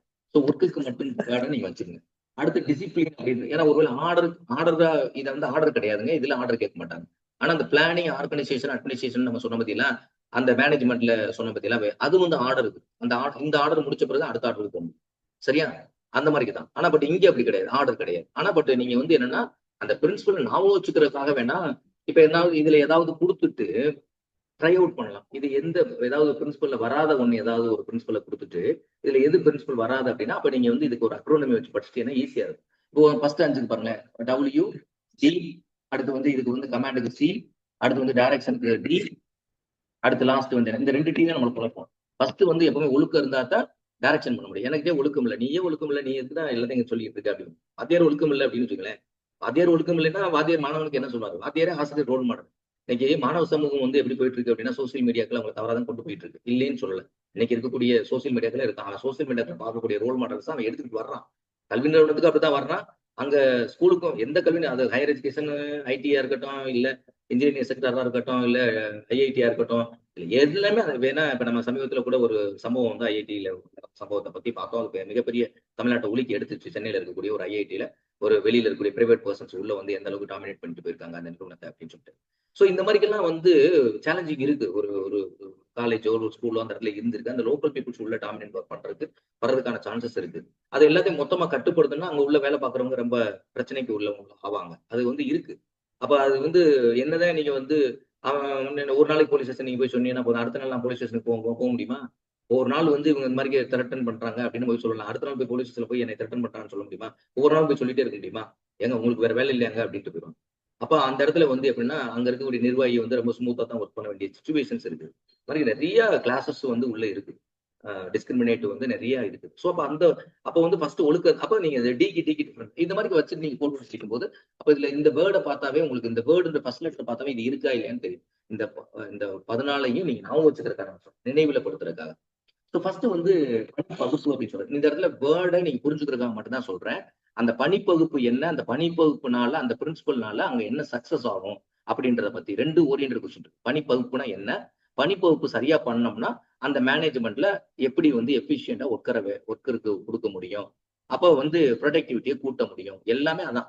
அதே மாதிரி அனுசரிப்பு, டிசிப்ளின் அப்படின்னு சொல்லக்கூடிய அந்த மேனேஜ்மெண்ட்டை அட்ஜஸ்ட் பண்ணி போறது, அட்ஜஸ்ட் போறது அப்படின்ற அடிப்படையில் அதாவது டிசிப்ளின் அர்த்தம் இந்த இடத்துல. இந்த இடத்துல ஒழுக்கம் அப்படின்ற அர்த்தம். அடுத்து பார்த்தோம் அப்படின்னா ஆணைகளில் நீங்க வந்து ஆர்டர் போடுறாங்கன்னு வச்சுக்கோங்களேன். இப்ப எக்ஸாம்பிள் பார்த்தோன்னா ஸ்கூல் சிஓ ஒரு ஆர்டர் போடுறாரு, டிஓ ஒரே எஜுகேஷன் டிஸ்ட்ரிக்ட்ல ஒரு சிஓ இருப்பாரு. அதுக்கடுத்து வந்து பிரைவேட் ஸ்கூலுக்கு ஒரு டிஓ இருப்பாங்க. அதே மாதிரி தனித்தனியா டிஓஸ் இருப்பாங்க கல்வி மாவட்டத்துக்கு வச்சுங்களேன். முதல்ல கல்வி மாவட்டம் தனித்தனியா டிஓஸ் இருப்பாங்க. ஒரு மாவட்டத்துல 4 கல்வி மாவட்டம், 4 டிஓஸ் இருப்பாங்க, ஒரு சிஓ இருப்பாரு. அப்ப சிஓ வந்து ஒரு ஆர்டர் போடுறாரு. நாளைக்கு வந்து 10th எக்ஸாம் சம்பந்தமா இந்த மாதிரி ஒரு மீட்டிங் இருக்கு அப்படின்னு சொல்லிட்டு சிஓ ஒரு ஆர்டர் உங்களுக்கு அனுப்புறாரு, முதன்மை கல்வி அலுவலர். ஆனா அதே இது டிஓ வந்து ஒரு ஆர்டர் அனுப்பும்போது அவர் டிஓ வந்து ஒரு ஆர்டர் வந்து அதுக்கு அகைன் அதே மாதிரி வந்து என்னன்னா அவர் வேற ஒரு ஆர்டர் அனுப்புறாரு. இந்த மாதிரி 10th எக்ஸாம் நீங்க இந்த மாதிரி இப்ப 2 ஆர்டருமே யாருக்கு போகும்? ஹை ஸ்கூல்ல. ஏன்னா டிஓ வந்து ஹை ஸ்கூலுக்கு போகும். அப்ப 2 ஆர்டர் இவர் டிஓ ஆர்டர் பாப்பாரு ஹெச்எம். என்னடா டிஓ இப்படி ஆர்டர் போட்டிருக்காரு, இவர் என்னடா இப்படி ஆர்டர் சிஓ போட்டு எதை ஃபாலோ பண்றது? இப்ப கன்ஃபியூஸ் ஆகுமா? அப்ப வந்து என்ன அப்படின்னா ஆணைகளில் உரிமத்துவமா நீங்க எந்த ஆர்டர் ஹைராரிக்கலா வரும்போது, அதாவது ஆர்கனைசேஷன் இருக்கக்கூடிய பாலிசி மேக்கர்ஸ்ல இருந்து வந்தாலும் சரி, இல்ல பர்டிகுலரா ஒரு நிறுவனத்துல வேலை பார்க்கக்கூடியதுல இருந்தாலும் ஆணைகள்ல வந்து ஒரு ஒருமைத்துவம் அப்படின்னா அந்த யூனிட்டி இருக்கணும். கமாண்ட் வந்து சரியா வரணும். எல்லாரும் ஒரே மாதிரி ஆர்டர் கொடுக்குறான்னு மேல இருந்து கீழே வரைக்கும் அப்படின்னா சரியா இருக்கும். நான் வந்து கிட்டத்தட்ட கல்வித்துறையில வந்து ஒரு 10 ஆண்டுகள் வேலை பார்த்தேன். கிட்டத்தட்ட ஒரு 8, 9 சிஓ நான் ஒர்க் பண்ணிருக்கேன். அதுல முக்கியமா என்னுடைய பணிக்காலத்துல நான் மறக்க முடியாத ஒரு சிஓ அப்படின்னு பார்த்தோம் அப்படின்னா, இப்ப அவர் வந்து ஜேடியா இருக்காங்க, ஜாயிண்ட் டைரக்டரா இருக்காங்க. ஆனா பட் வந்து ராஜேந்திரன் அப்படின்ற ஒரு சிஓ வந்து ரொம்ப ஒரு எஃபிஷியன்டான சிஓ அப்படின்னு நான் பார்த்துருவேன். ஆனா எல்லா சிஓவும் ஒர்க் பண்ணுவாங்க. ஆனா ஒவ்வொருத்தவங்களும் ஒரு தனித்துவம் வரும். ஒரு இண்டிவிஜுவாலிட்டி இருக்கும். ஆனா நான் பார்த்த ராஜேந்திரன் சிஓட்ட ஒரு ரொம்ப ஒரு கண்ணியம் ஒர்க்ல அந்த ஏழை மாணவர்கள் அதான் சொல்லுவாரு. அவர் அப்ப சொன்ன வார்த்தை நான் இப்ப சொல்றேன். அவர் அடிக்கடி சொல்லுவாரு, எந்த ஸ்கூல்ல இன்ஸ்பெக்ஷன் போனாலும் ஒரு வார்த்தை சொல்லுவாரு. நீங்க வந்து உங்களுடைய வேலைகளை நீங்க சரியா பாருங்க. அரசு பள்ளியில இருக்கக்கூடிய ஆசிரியர்கள் எல்லாமே நீங்க எக்ஸாமினேஷன் எழுதி திறமையானவங்க தான் வந்திருக்காங்க. ஆனா மெட்ரிகுலேஷன் காலவங்க ரிசல்ட் குடுக்குறாங்க. உங்களால குடுக்க முடியும். நீங்க நல்லா ரிசல்ட் குடுங்க. ரிசல்ட் குடுத்தா உங்களுக்கு என்ன பெனிஃபிட் கிடைக்கும்னா, அரசு பள்ளியில இன்னைக்கு மாணவர்களுடைய எண்ணிக்கை குறைஞ்சுகிட்டு வருது. அப்ப குறைஞ்சுகிட்டு வந்துச்சு அப்படின்னா, அந்த மாணவர்கள் வந்தா தான் உங்களுக்கு வேலை. இல்லைன்னா இந்த வேலையில இருந்து வேற வேலை மாத்திடுவாங்க. இப்ப எல்லாமே என்ன டெப்டேஷன் ஆகிட்டு இருக்காங்க. இப்ப எய்டட் ஸ்கூலா இருக்கட்டும், அங்க வந்து ஸ்ட்ரென்த் குறைஞ்சிச்சு அப்படின்னா அவங்கள தூக்கி கவர்மெண்ட் ஸ்கூலுக்கு போட்டுருவாங்க. சோ இந்த மாதிரி வந்து ஒரு ஸ்கூல்ல வேலை பார்த்துட்டு இருப்பாங்க. திடீர்னு ஸ்ட்ரென்த் குறைஞ்சா வேற ஒரு ஸ்கூலுக்கு டெப்டேஷன். இன்னைக்கு டெப்டேஷன்ன்றது காமன் ஆயிடுச்சு. உங்க எல்லாருக்குமே தெரியும் இது. கல்வித்துறையில இருக்கக்கூடியவங்க புரிவாங்க. அப்ப டெப்டேஷன் ஆக ஆரம்பிச்சது. இப்ப டெப்டேஷன் முடிஞ்சிருச்சு. இப்ப எல்லா ஸ்கூல்லயும் போட்டாச்சு. மறுபடியும் ஆள் குறைப்பாயிட்டு இருக்கு. நீங்க அப்பவும் வந்து உங்களுக்கு ஆசிரியர் தேவை வந்து ஸ்கூல்லே கிடையாது. டெப்டேஷன் எந்த ஸ்கூலுக்கும் போறதுக்கான ஸ்ட்ரென்த்தே கிடையாது. அப்ப உங்களை தூக்கி எங்க போடுவாங்க? நிர்வாக பணிக்கு வந்துருவியாக்கணும். எந்த இதுக்கு வந்துடலாம். இது அது அவர் சொன்ன வார்த்தை. அந்த சிஓ இப்போ வந்து ஒரு ஜேடி ஜாயிண்ட் டைரக்டர் இருக்காங்க. ஆனா பட் அதுக்கடுத்து எங்க மாவட்டத்துல இருந்து ஒரு சென்னை சிஓவா போனாங்க. சென்னைக்கு சிஓவா போனாங்க. ஸோ அந்த மாதிரிக்கே வந்து அவங்க ஒரு எஃபிஷியன்டான ஒருத்தர் அப்படின்றத சொல்ல முடியும். அந்த மாதிரி நான் பார்த்திருக்கேன். ஸோ இது வந்து என்ன அப்படின்னா, அப்ப வந்து அந்த கமாண்டிங் ஆர்டர் வந்து கரெக்டா இருக்கும். அடுத்த அறிக்கையினுடைய ஒரு ஒருமைப்பாடு அப்படின்றது. அறிக்கையினுடைய ஒரு ஆர்டர் வேற, அறிக்கை வேற. ஸோ அறிக்கையினுடைய ஒருமைப்பாடு அப்படின்னா அந்த யூனிட் ஆஃப் டைரக்ஷன்ஸ் அப்படின்றது என்ன அப்படின்னா, இப்ப எக்ஸாம்பிளா வந்து ஒரு ஸ்கூல், இப்ப நான் வந்து ஸ்கூல்ல வந்து ஏஹெச்எம்மா இருந்திருக்கேன். ஏஹெச்எம்க்கு வந்து ஹையர் செகண்டரி ஏஹெச்எம்மா கிட்டத்தட்ட ரொம்ப நாள் இருந்தேன். அப்ப வந்து எனக்கு அந்த ஹையர் செகண்டரி ஏஹெச்எம்க்கு எனக்கு ஒரு ரூ. 50 அதுக்கு ஒரு படி கொடுப்பாங்க. ஆக்சுவலா என்னுடைய சேலரில அது வரும். Higher secondary AHM. ஸோ இப்ப ஹையர் செகண்டரி ஏஹெச்எம்மா இருக்கும்போது எனக்கு என்ன அப்படின்னு பார்த்தோம்னா, நான் ஹையர் செகண்டரி ஏஹெச்எம்மா இருப்பேன். அப்புறம் ஒரு தமிழ் ஐயா வந்து சங்கர்லிங்கம் அப்படின்னு சொல்லிட்டு ஒருத்தர் பட்டதாரி ஏஹெச்எம். அப்புறம் இன்னொன்னு ஒருத்தவங்க மேரி அப்படின்னு சொல்லிட்டு ஒருத்தவங்க வந்து செகண்ட் கிரேட் ஏஹெச்எம். இப்போ ஒரு எச்எம் வந்து எனக்கு ஒரு ஒர்க் சொல்றாரு வச்சுக்கோங்களேன். அவர் எச்எம் சொல்லக்கூடிய ஒர்க்கை நான் வாங்கிக்கிடுவேன். வாங்கிட்டு இப்போ ஒரு எக்ஸாமினேஷன் நடத்த போறோம் அப்படின்னா, எக்ஸாமினேஷன் வாங்கிட்டு இதை இப்படி செய்ய போறோம் அப்படின்றத அவங்களுக்கு சொல்லிடுவேன். அவங்க எல்லாருமே கொஸ்டின் பேப்பர்ஸை பிரிச்சு அவங்களுக்கு எந்தெந்த எக்ஸாம் நடக்குதோ அவங்களுக்கு யாருக்கு டியூட்டி ரிப்பீட் பண்ணிட்டு அவங்களை ஹால் அலாட்மெண்ட் கொடுத்துட்டு பண்ணிடுவாங்க. ஸோ இப்ப நீங்க என்ன பண்ணுவீங்க அப்படின்னா, இப்ப எச்எம் நான் இப்ப 4 பேர் இங்க நின்று பண்றோம். எச்எம் ஒரு விஷயத்த டைரக்ஷன் கொடுக்குறாரு. அவர் ஏஹெச்எம் கூப்பிட்டு விட்டு ஒரு டைரக்ஷன் கொடுக்குறாரு. ஏஹெச்எம் நான் ஒரு டைரக்ஷன் கொடுக்குறேன். இப்ப இந்த டைரக்ஷன்ன்றது கமாண்டுக்கு டைரக்ஷனுக்கு வேர்ட் இருக்கா? கமாண்ட் வந்து is coming from the hierarchical order. Higher அத்தாரிட்டில இருந்து வரக்கூடியது ஆர்டர். ஆர்டர்னா higher authority. இந்த டைரக்ஷன்ன்றது அந்த ஒர்க் பண்ற பிளேசஸ்ல இருக்கக்கூடிய ஒர்க்கர்ஸ்க்கு இடையில டைரக்ஷன்ஸ் வந்து வேரியேஷன் ஆகும். நான் எச்எம் சொல்றது என்கிட்ட சொல்லணும். நான் ஒண்ணு போய் சொல்றது, அது எச்எம் வந்து ஒண்ணு சொல்றது அப்படின்னா அங்க வேரியேஷன்ஸ். சரியா? அது வித்தியாசம். அடுத்து பார்த்தோம்னா தனிப்பட்ட நலம், பொது நலம். இப்ப எப்பவுமே என்ன அப்படின்னா, ஒரு கவர்மெண்ட் அப்படின்னா ஒரு ஒர்க்கிங் அப்படின்னு வந்து ஒரு மேலாண்மை அப்படின்னு இருந்துச்சுன்னா, என்னுடைய என்னுடைய எதுக்கு முக்கியத்துவமா இல்ல பொதுநலம் கம்பெனியுடைய நிர்வாகத்துக்கு முக்கியத்துவமா? இப்ப எக்ஸாம்பிள் பார்த்தோம்னா மாணவர் சார்ந்த நலன் முக்கியமா, ஆசிரியர் நலன் சார்ந்தது முக்கியம். இந்த இடத்துல அப்படித்தான் திங்க் பண்ணிப்பாங்க. சோ அப்ப வந்து subordination of individual interest sorry individual interest and general interest. பொது நலத்துக்கு முக்கியத்துவம் கொடுக்குறப்பா இல்ல உங்களுடைய இண்டிவிஜுவலுக்கு முக்கியத்துவம் கொடுக்க கூடாது அப்படின்றதா உள்ள வரும். அடுத்து நியாயமான ஊதியங்கள் அப்படின்னு சொல்லுவோம். ரெனுமரேஷன்ஸ் அப்படின்னு சொல்லுவோம். இப்ப எக்ஸாம்ல ரெனுமரேஷன் எக்ஸாமினேஷன் வேல்யூஷன் போறாங்க அப்படின்னா ரெனுமரேஷன். அதே மாதிரி இப்ப எலெக்ஷன் டியூட்டி போறாங்க அப்படின்னா ரெனுமரேஷன் கொடுப்பாங்க. அதே மாதிரி பார்த்தோம் அப்படின்னா மக்கள் தொகை கணக்கெடுப்பு போறவங்களுக்கு ரெனுமரேஷன் கொடுப்பாங்க. இந்த ரெனுமரேஷன் அப்படின்னா உழைப்பு ஊதியம் அர்த்தம். தமிழ்ல நேரடியாக டிரான்ஸ்லேட் பண்ணோம்னா ரெனுமரேஷன் மீன்ஸ் உழைப்பு ஊதியம். அந்தந்த கிரேட் பேர்ல உள்ளவங்களுக்கு அந்தந்த உழைப்பு ஊதியம். இப்ப எக்ஸாமினேஷன் பார்த்தோம் அப்படின்னா இப்ப வந்து ஒரு பேப்பர் வேல்யூஷன் சென்டர் இருக்குன்னு வச்சுங்களேன். 10th 12th இருக்கு அப்படின்னா அந்த பேப்பர் வேலிட் பண்றவங்களுக்கு ஒரு பேப்பர் இவ்வளவு காசு கொடுக்கும். அந்த பேப்பர் வேலிட் போட்டு வந்து ஸ்கோர் இவங்க வந்து செக் பண்றவங்களுக்கு வரும். அங்க வரும்போது பார்த்தோன்னா அவருக்கு ஒரு ஒரு விதமான அவருடைய கிரேட் பேக்கு தகுந்தாப்புல ஒரு ஊதியம். நான் ஒரு ஒரு ஒரு மாசம் 1.5 மாசம் எக்ஸாமினேஷன் டியூட்டில இருந்திருக்கேன். ஸோ எக்ஸாமினேஷன் டியூட்டில இந்த வேல்யூஷன் சென்டர்ல இருந்திருக்கேன். அப்போ போது பார்த்தோம் அப்படின்னா இந்த ஒவ்வொருத்தவங்களுக்கும் ஒரு அந்த அந்த டயத்தை முடிச்சுட்டு நம்ம வெளியேறும் போது பார்த்தோன்னா கிட்டத்தட்ட ஒரு 6000 5000 6000 7000 என்னுடைய கிரேட் பேக்கு வந்து எனக்கு ஊதியம் கிடைக்கும். அந்த 1.5 மாசம் நம்ம வேலை பார்க்கணும் அந்த அளவுக்கு வந்து அது உழைப்பு ஊதியம் கொடுப்பாங்க. சம்பளம் தனியா மாசத்துல ஏறிடும். இது அந்த டயத்துல போய் பார்க்கின்ற ஒர்க்குக்காக கவர்மெண்ட் கொடுக்கக்கூடிய ஊதியம். ஸோ இந்த மாதிரி நிறைய விஷயங்கள் இருக்கு. அதெல்லாம் அந்த ரெனுமரேஷன் நியாயமான ஊதியமா இருக்கும். வேலை செய்யறது ஒண்ணு, அவனுக்கு ஊதியம் கொடுக்குற ஒண்ணு. சாதாரணமா நம்ம வீட்டிலேயே ஒரு ஒர்க்கரை கூப்பிட்டு ஒரு கல்லையோ மண்ணையோ அந்த இடத்துல இருந்து வேற இடத்துக்கு அள்ளி போட சொல்றோம் அப்படின்னா, அள்ளி போட்டு பார்த்துட்டு அதை பார்த்துட்டு தகுந்த ஒரு ஊதியம் கொடுக்கணுமே தவிர, ஒரு ரூ. 500 கொடுக்க வேண்டிய இடத்துல வந்து வெறும் ரூ. 100 கொடுத்தா அந்த எப்படி இருக்கும்? சரியா? அது வந்து அங்க ஏமாத்தப்படக்கூடாது. சரியா? அதுதான்.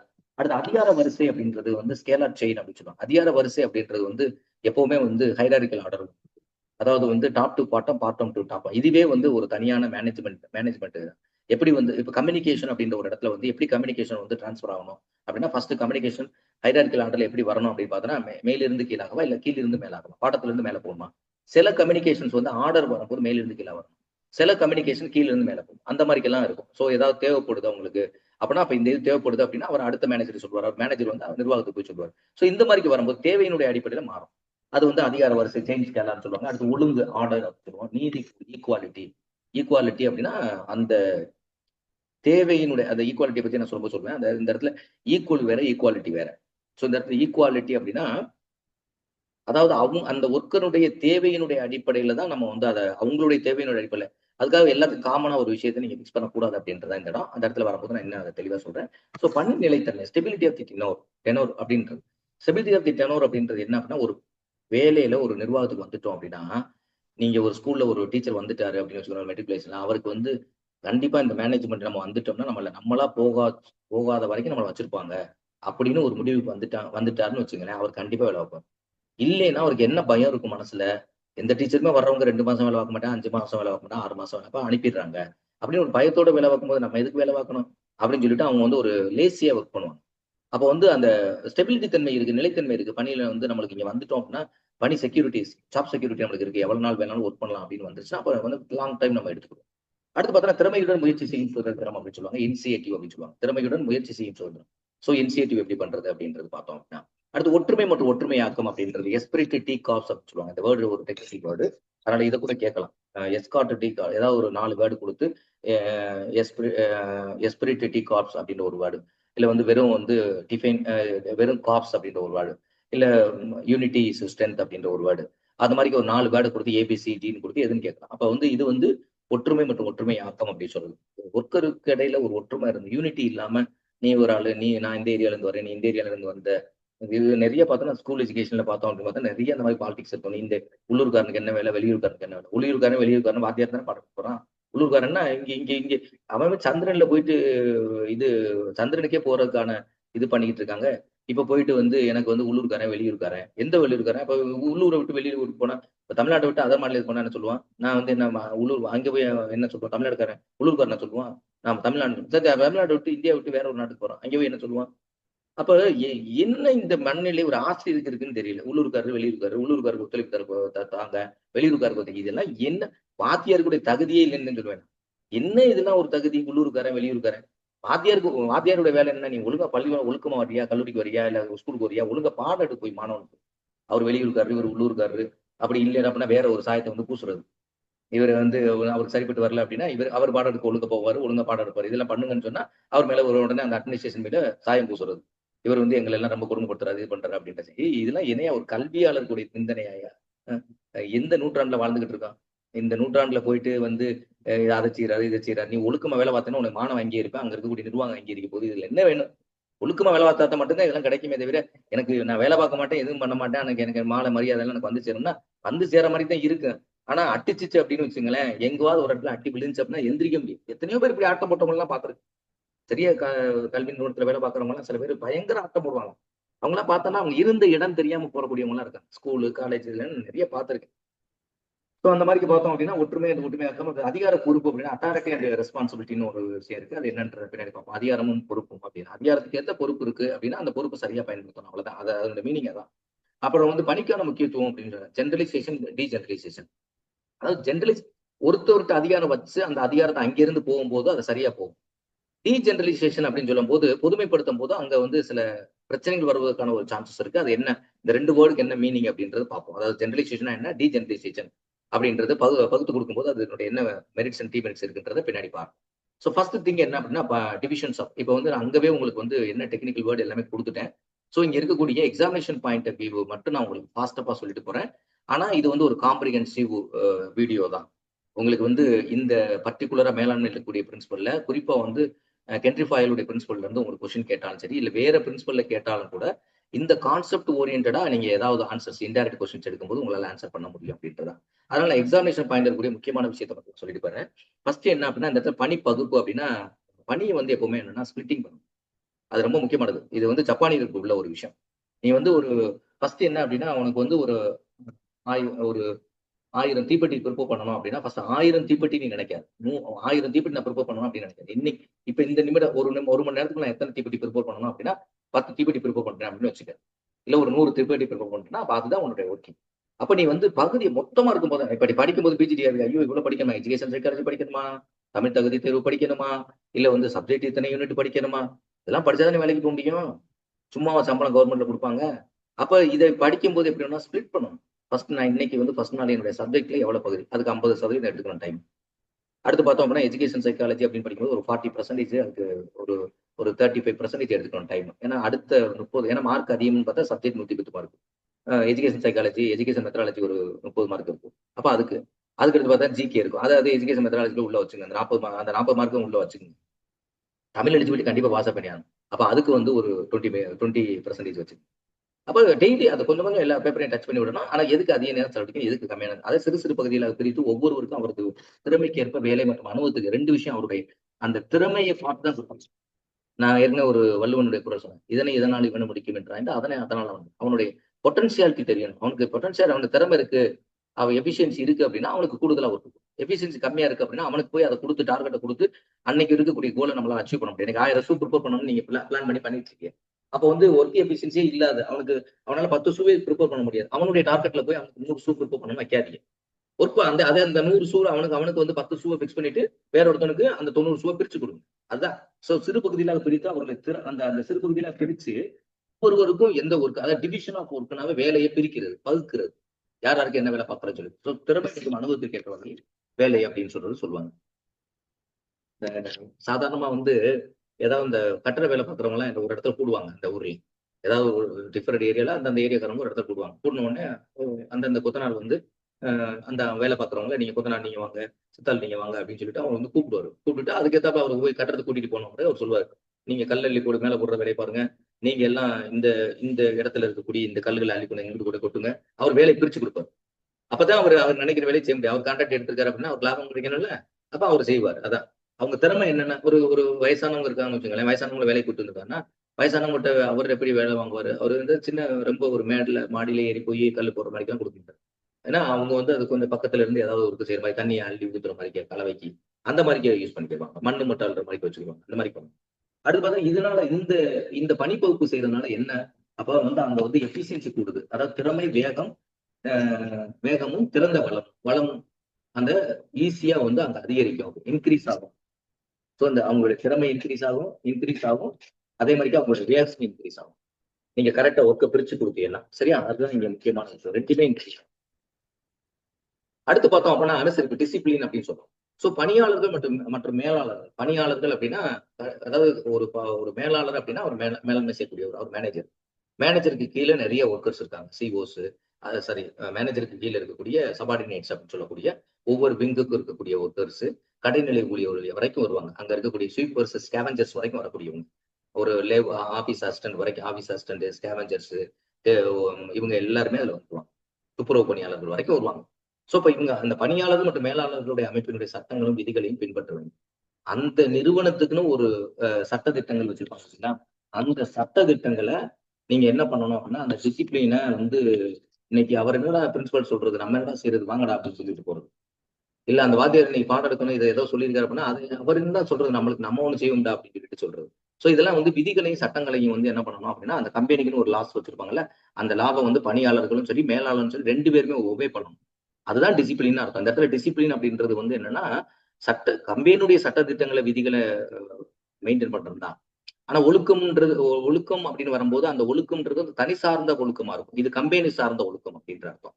சோ இப்ப வந்து ஒரு நிறுவனத்தின் சட்டத்திட்டம் பின்பற்ற வேண்டுமா அப்படின்னு ஒரு தலைமை ஆசிரியரை வந்து அவர் சொல்றதை கேட்கணுமா அப்படின்னு ஒரு ஆசிரியர் நினைக்கிறாங்கன்னு வச்சுக்கோங்களேன். இல்ல ஒரு முதல்வர் சொல்றத ஒரு துறைத் தலைவர்களோ இல்ல பேராசிரியர் பெருமக்களை கேட்கணும்னு நினைக்கிறாங்களா அப்படின்னா அதை பார்க்கும்போது அப்ப பின்பற்ற வேண்டாம்னா என்னது ஒழுக்கமின்மை நிறுவனத்தினுடைய ஸ்திரத்தன்மைக்கு, அப்ப ஸ்திரத்தன்மையை குறைக்கும் அப்படின்றதுல வந்து ஒழுக்கமின்மை. அப்ப நிறுவனத்தினுடைய வெற்றிக்கு வந்து ஒழுக்கம் என்பது அந்த கம்பெனி லாபம் பயன்படுத்தி அவங்க சொல்றதை கரெக்டா நம்ம அவங்களுடைய சட்டத்திட்டங்கள் உட்பட்டு அதை ஒர்க் பண்ணோம் அப்படின்னா அந்த கம்பெனி லாபத்துல போகும், நம்மளுக்கும் அதுல கெயின் இருக்கு அப்படின்றது. சோ ஒழுக்கம் என்பது நிறுவனத்தினுடைய வெற்றிக்கு அடிப்படை. அப்ப இந்த இடத்துல ஒவ்வொரு லாபம் மட்டும் படிக்கல, இந்த ஆக்சுவலா இந்த பிரின்சிபல் என்ன கிடைச்சிச்சு, திறமையும் வேகம் கூடுச்சு அப்படின்னு கொஸ்டின் கேட்கும். அதே மாதிரி இந்த அனுசரிப்பு அப்படின்ற டிசிப்ளின் அதான் ஒழுக்கம் என்பது வெற்றிக்கு அடிப்படை வந்து ஒழுக்கம் தான். சோ அதான் சொல்றேன். அதுக்கடுத்து இன்னொன்னு முக்கியமான சொல்றாங்க, விதிமுறைகள் மதிப்பது என்பது. இந்த இடத்துல பர்டிகுலரா ஹென்றி ஃபாயில் எதை பத்தி சொல்றாரு அப்படின்னு பார்த்தோன்னா, விதிமுறைகள் மதிக்கிறதுனா என்னப்பா, நீ சரியான நேரம் கடைபிடிப்பு. கம்பெனிக்கு வந்து இப்ப வந்து எக்ஸாம்பிளா வந்து ஒரு கம்பெனிக்கு வந்து 9 மணிக்கு ஸ்டார்ட் ஆகுது அப்படின்னா 8:55 நீ மிஷினை ஆன் பண்ற இடத்துல நிக்கணும். அதுதான் ஒழுக்கம். அதாவது இந்த கம்பெனியுடைய சட்டத்திட்டம் அப்படின்னா நேரமா அதுல இருக்கு. என்ன உடை சீருடையில இப்போ இந்த சீருடையில தான் வரணும் அப்படின்னா அந்த சீருடையில தான் வரணும். இந்த உடையை அதை மீன் பண்ணுது. இதெல்லாம் வந்து இப்ப வந்து ஒரு எக்ஸாம்பிள் சீருடை இந்த மாதிரி ஏதாவது ஒண்ணு கொடுத்துட்டு இது வந்து எந்த லாவுக்கு கீழே வரும் அப்படின்னா அப்ளிகபிள் கொஸ்டின் கேட்கலாம். சரியா, இதெல்லாம் டிசிப்ளின் அப்படின்னு சொல்றோம். விதிமுறைகளை மதிப்பது, நேரம் கிடைக்கும், மரியாதை, எல்லாத்துக்கும் மரியாதை கொடுக்கும். யாரா இருந்தாலும் சரி, மேல் இடத்துல இருந்து கீழ் இடத்துல இருந்து வரைக்கக்கூடிய அதுக்காண்டி ஸ்வீப்பர் இருக்காங்க அப்படின்னா அவங்கள வந்து வேற மாதிரி பேசுறது, போங்க வாங்கன்னு ஏதாவது பேசுறது இல்லை. அவங்களுக்கு மரியாதை கொடுக்காம பேசுறது. அதே மாதிரி முதல்வர் வர்றாங்க இல்ல ஒருத்தவங்க மேல் இடத்துல இருந்து வர்றாங்க அப்படின்னா அவங்கள போய் ஐயான்னு சொல்லுவோம். என்ன டிஸ்கிரிமினேட், எல்லா இடத்துலயும் ஒரே மாதிரி சொல்லிட வேண்டியது. அவங்களுக்கும் மரியாதை கொடுங்க, அவங்களும் மனிதர்கள் தானே, அப்பதான் மரியாதை கொடுங்க. அவங்க கக்கூஸ் கழுவுறதுனால குறைந்த ஊதியம் வாங்குறதுனால அவங்க வந்து கீழானவங்க அப்படின்ற எண்ணம் வந்து மனதுல இருந்து எடுத்துருக்கு. நான் நிறைய இடத்துல நான் பார்த்திருக்கேன். அங்க போயிடணும் இங்க போயிடணும் அப்படின்னு சொல்லுவாங்க. அப்போ நான் கூட சொல்லுவேன், அவங்களும் ஒரு வேலைக்காரங்க தாங்க, அவங்க அவங்க வேலையை அவங்க பாக்குறாங்க. இப்ப நீங்க வந்து நீங்க என்னதான் வாத்தியார் பாடம் எடுங்க, ஆனா பாடம் எடுத்துட்டு நீங்க வந்து ஒரு நேரத்துல உங்களுக்கு ரெஸ்ட் ரூம் போகணும் அப்படின்னா அந்த ரூம் தூய்மை இல்லைன்னா அதுக்குள்ள போக முடியுமா? கண்டிப்பா போக முடியாது. சோ இதெல்லாம் வந்து என்ன அப்படின்னா அந்த அடிப்படையே இருக்குல்ல. பார்த்தா அத பத்தி பேசுறது, இத பத்தி பேசுறது, அத பண்ணிட்டாங்க, இத பண்ணிட்டாங்கன்னு பேசுறது. உங்க உங்க கம்பெனில வேலை பார்க்கக்கூடிய உங்க ஒர்க்கருக்கு நீங்க ஒழுக்கமா வேலை பார்க்கறது இல்ல. இதுல வந்து பார்த்தோன்னா, அங்க அத பண்றாங்க, இத பண்றாங்கன்னு பெரிய மேத மாரிக்கு பேசுறது. அப்ப இதெல்லாம் வந்து அதுக்குள்ள உள்ள வருது. அடுத்து பார்த்தோம் அப்படின்னா, அடுத்த லால பார்த்தோம்னா, ஆணைகளினுடைய ஒருமைத்துவம் அப்படின்னு சொல்றோம். ஆணைகளுடைய ஒருமைத்துவம் அப்படின்னா, 2 அதாவது வந்து 3 விஷயம் ரொம்ப தெளிவா சொல்றாங்க. 1 ஒருமைப்பாடு இருக்கணும். கரெக்ட்டா. அந்த ஆர்டர்ல வந்து ஒருமைப்பாடு வரணும் முதல்ல. அதே மாரி இங்க வந்து தெளிவான உத்தரவு இருக்கும். தெளிவான உத்தரவு வந்துச்சுன்னா குழப்பம் இருக்காது. குழப்பத்த நம்ம தவிர்க்கிறதுக்காக தான் தெளிவான உத்தரவு இருக்கணும்னு சொல்றோம். இப்போ ஒருமைப்பாடு அப்படின்னா, ஒருமைப்பாட்டினுடைய பணியாளருடைய செயல்திறன் அது ஒருமைப்பாடு. இப்ப இந்த வந்து எதுவுமே என்னது? அந்த பர்ட்டிகுலர் பிரின்சிபல் என்ன சப்போர்ட் பண்ணுது அப்படின்றது தான். அப்ப இங்க என்ன சொல்றாங்க? ஒவ்வொரு பணியாளரும் ஒரே ஒரே மேலாளர் மூலம் உத்தரவுகளை பெற வேண்டும். ஒரு கம்பெனில ஒரு மேனேஜர் இருக்கான்னா, மேனேஜர் குடுக்கக்கூடிய உத்தரவு தான். சில கம்பெனில பார்த்தோம் அப்படின்னா, மேனேஜருக்கு கீழ வந்து புரொடக்ட் பண்ணக்கூடிய மேனேஜர்ஸ், மேனுஃபேக்சரிங் யூனிட்ல இருக்கக்கூடிய மேனேஜர்ஸ் அப்படின்னு தனித்தனியா பைனான்சியல் மேனேஜர் அப்படி பிரிப்பாங்க. அப்படி பிரிச்சா கூட அந்த மேலாளர் ஒரே ஒருத்தர் தான் மேல டாப்ல இருக்கக்கூடிய டாப்பஸ்ட் பெர்சன்ஸ் இருக்காரு பாத்தீங்களா? அவர்ட்ட இருந்து வரக்கூடியது அந்த அந்த இருக்கக்கூடிய டிவிஷன் மேனேஜருக்கு வரணும். டிவிஷன் மேனேஜர்ல இருந்து அங்க இருக்கக்கூடிய அடுத்த லெவல்ல இருக்கக்கூடிய உங்களுக்கு போகணும் அப்படின்றது. அடுத்து ஒரே நேரத்தில் பல தலைவர்கள் உத்தரவளிப்பது குழப்பத்தை ஏற்படுத்தும். இப்ப ஒரு அறிக்கை குடுக்குறாரு. முதலமைச்சர் ஒரு அறிக்கை குடுக்குறாங்க. முதலமைச்சருடைய சன் ஒரு அறிக்கை குடுக்குறாங்க. முதலமைச்சர் அதே இருக்கக்கூடிய ஒரு சீனியர் மினிஸ்டர்ஸ் ஏதாவது அறிக்கை குடுக்குறாங்க அப்படின்னா, அந்த அறிக்கை வந்து குழப்பமான அறிக்கையா இருக்கக்கூடாது. அப்ப வந்து அறிக்கை எங்கேருந்து வரணும்? முதல்வர்ட்ட இருந்து தான் வரணும். அப்ப முதல்வர் தான் கரெக்ட்டான அறிக்கை குடுக்கணும். அதனாலதான் அவரு நேற்றைய தினம் உங்களோட பேப்பர்ல நீங்க பார்க்கும்போது பார்த்தீங்கன்னா, முதல்வர் ரொம்ப தெரிவித்தார். தேவையில்லாத வெற்று வார்த்தைகளுக்கு எதுக்கும் நீங்க பதில் சொல்லாதீங்க. நீங்க அவங்க உங்கள் வேலைய பாருங்க அப்படின்ற மாரி ஒரு விஷயம் வந்து நேற்றைய தினம் நெனைக்கிறேன் பேப்பர்ல குடுத்திருந்தாங்க. சோ அது மாரிக்கு வந்து தேவையில்லாத வார்த்தைகள வந்து நம்ம வந்து குடுக்கும்போது, அங்க வந்து ஒரு குழப்பத்தை உருவாக்கக்கூடியதாக வரும் அப்படின்றதான் நம்ம. இப்ப எக்ஸாம்பிள்ல பார்த்தோன்னா, இப்ப வந்து சில கூட்டணியில பார்த்தோம் அப்படின்னா, இந்த கூட்டணியில கூட்டணிய முடிவு செய்யக்கூடியவங்க இவங்க, இவங்க முடிவு செய்யாதவங்க. அப்ப அதுக்குள்ள ஒரு குழப்பம் இருக்கு. யாரோ ஒருத்தவங்க தானே முடிவு செய்யணும். இவரு முடிவு செய்வாரா? அவரு முடிவு செய்வாரா? நான் யாரையும் கட்சிய வச்சு நான் சொல்ல வரல. அது வந்து அவங்களுடைய இண்டிவிஜுவல் ஃபண்டமெண்டல் ரைட். அவங்களுடைய இது. சோ இந்த மாரி உங்களுக்கு புரிதலுக்காக நான் சொல்றேனே தவிர, அது அவங்களுடைய எண்ணங்கள் இருக்கு. சரியா? ரைட். ஒரே நேரத்தில் பல தலைவர் உத்தரவிட்டு குழப்பத்தை ஏற்படுத்தும் என்பதால் அனைத்தை தவிர்க்கும். பேப்பர்ல நீ பார்த்தா நேற்றைய செய்திலாம் பார்த்தன்னா, இவரு தான் வந்து கூட்டணி ஆட்சியின் முடிவு பண்ணுவாரு. அவர் தான் கூட்டணி ஆட்சி. கன்ஃப்யூஸ். சோ அப்ப அதெல்லாம் என்ன அப்படின்னு பார்த்தோம்னா, ரிலவன்ட் உள்ள பெரிய டாபிக். சரியா? ரைட். அறிக்கையினுடைய ஒருமைப்பாடு. இப்ப இந்த இடத்துல 2யும் குழப்பக்கூடாது.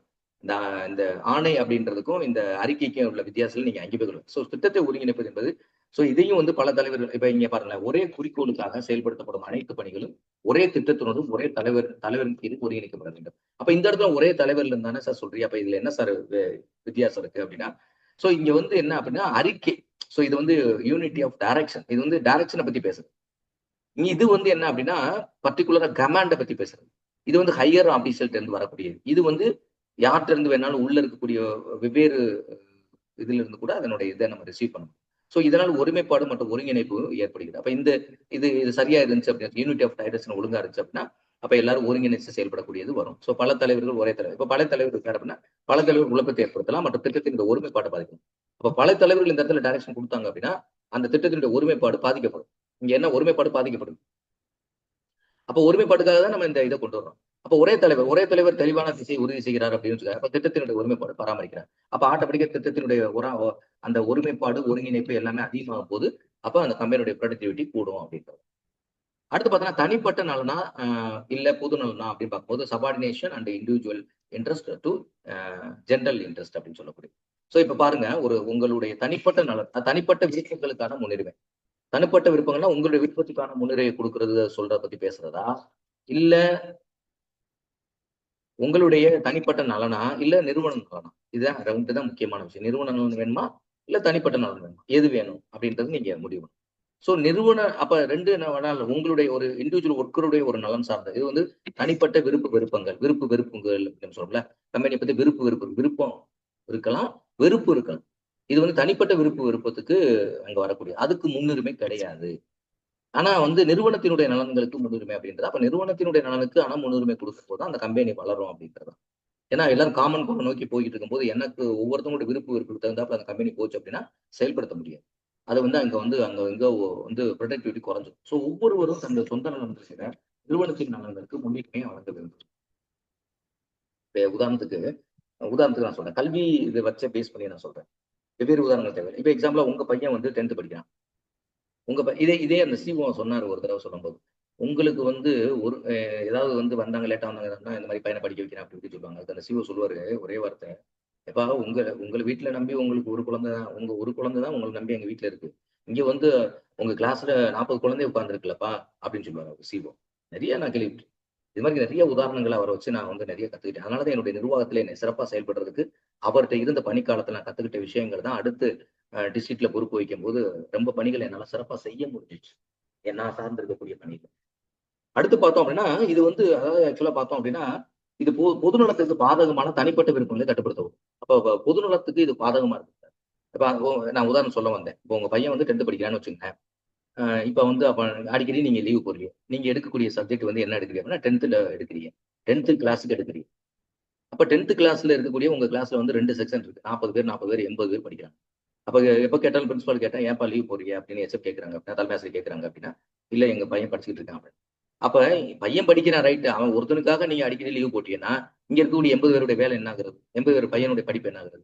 அப்ப இந்த இடத்துல எது முக்கியம்? இந்த இடத்துல வந்து என்னுடைய ஸ்கூல்ல இருக்கக்கூடிய 80 பேருடைய நலன் முக்கியம். அது பொது நலன். அப்படி கொண்டு வந்தாதான் 10th 100% நம்மளால எல்லா சப்ஜெக்ட் டீச்சர்ஸும் சேர்ந்து எடுக்க முடியும் அப்படின்றது. அப்ப இது வந்து சமூக சிந்தனை அப்படின்னு அர்த்தம். அது தனிப்பட்ட நம்மளுடைய வீட்டினுடைய சிந்தனை. அதுக்கான டைம் வேற டைம் ஒதுக்கி சொல்லிக் கொடுங்க, அவ்வளவுதான்.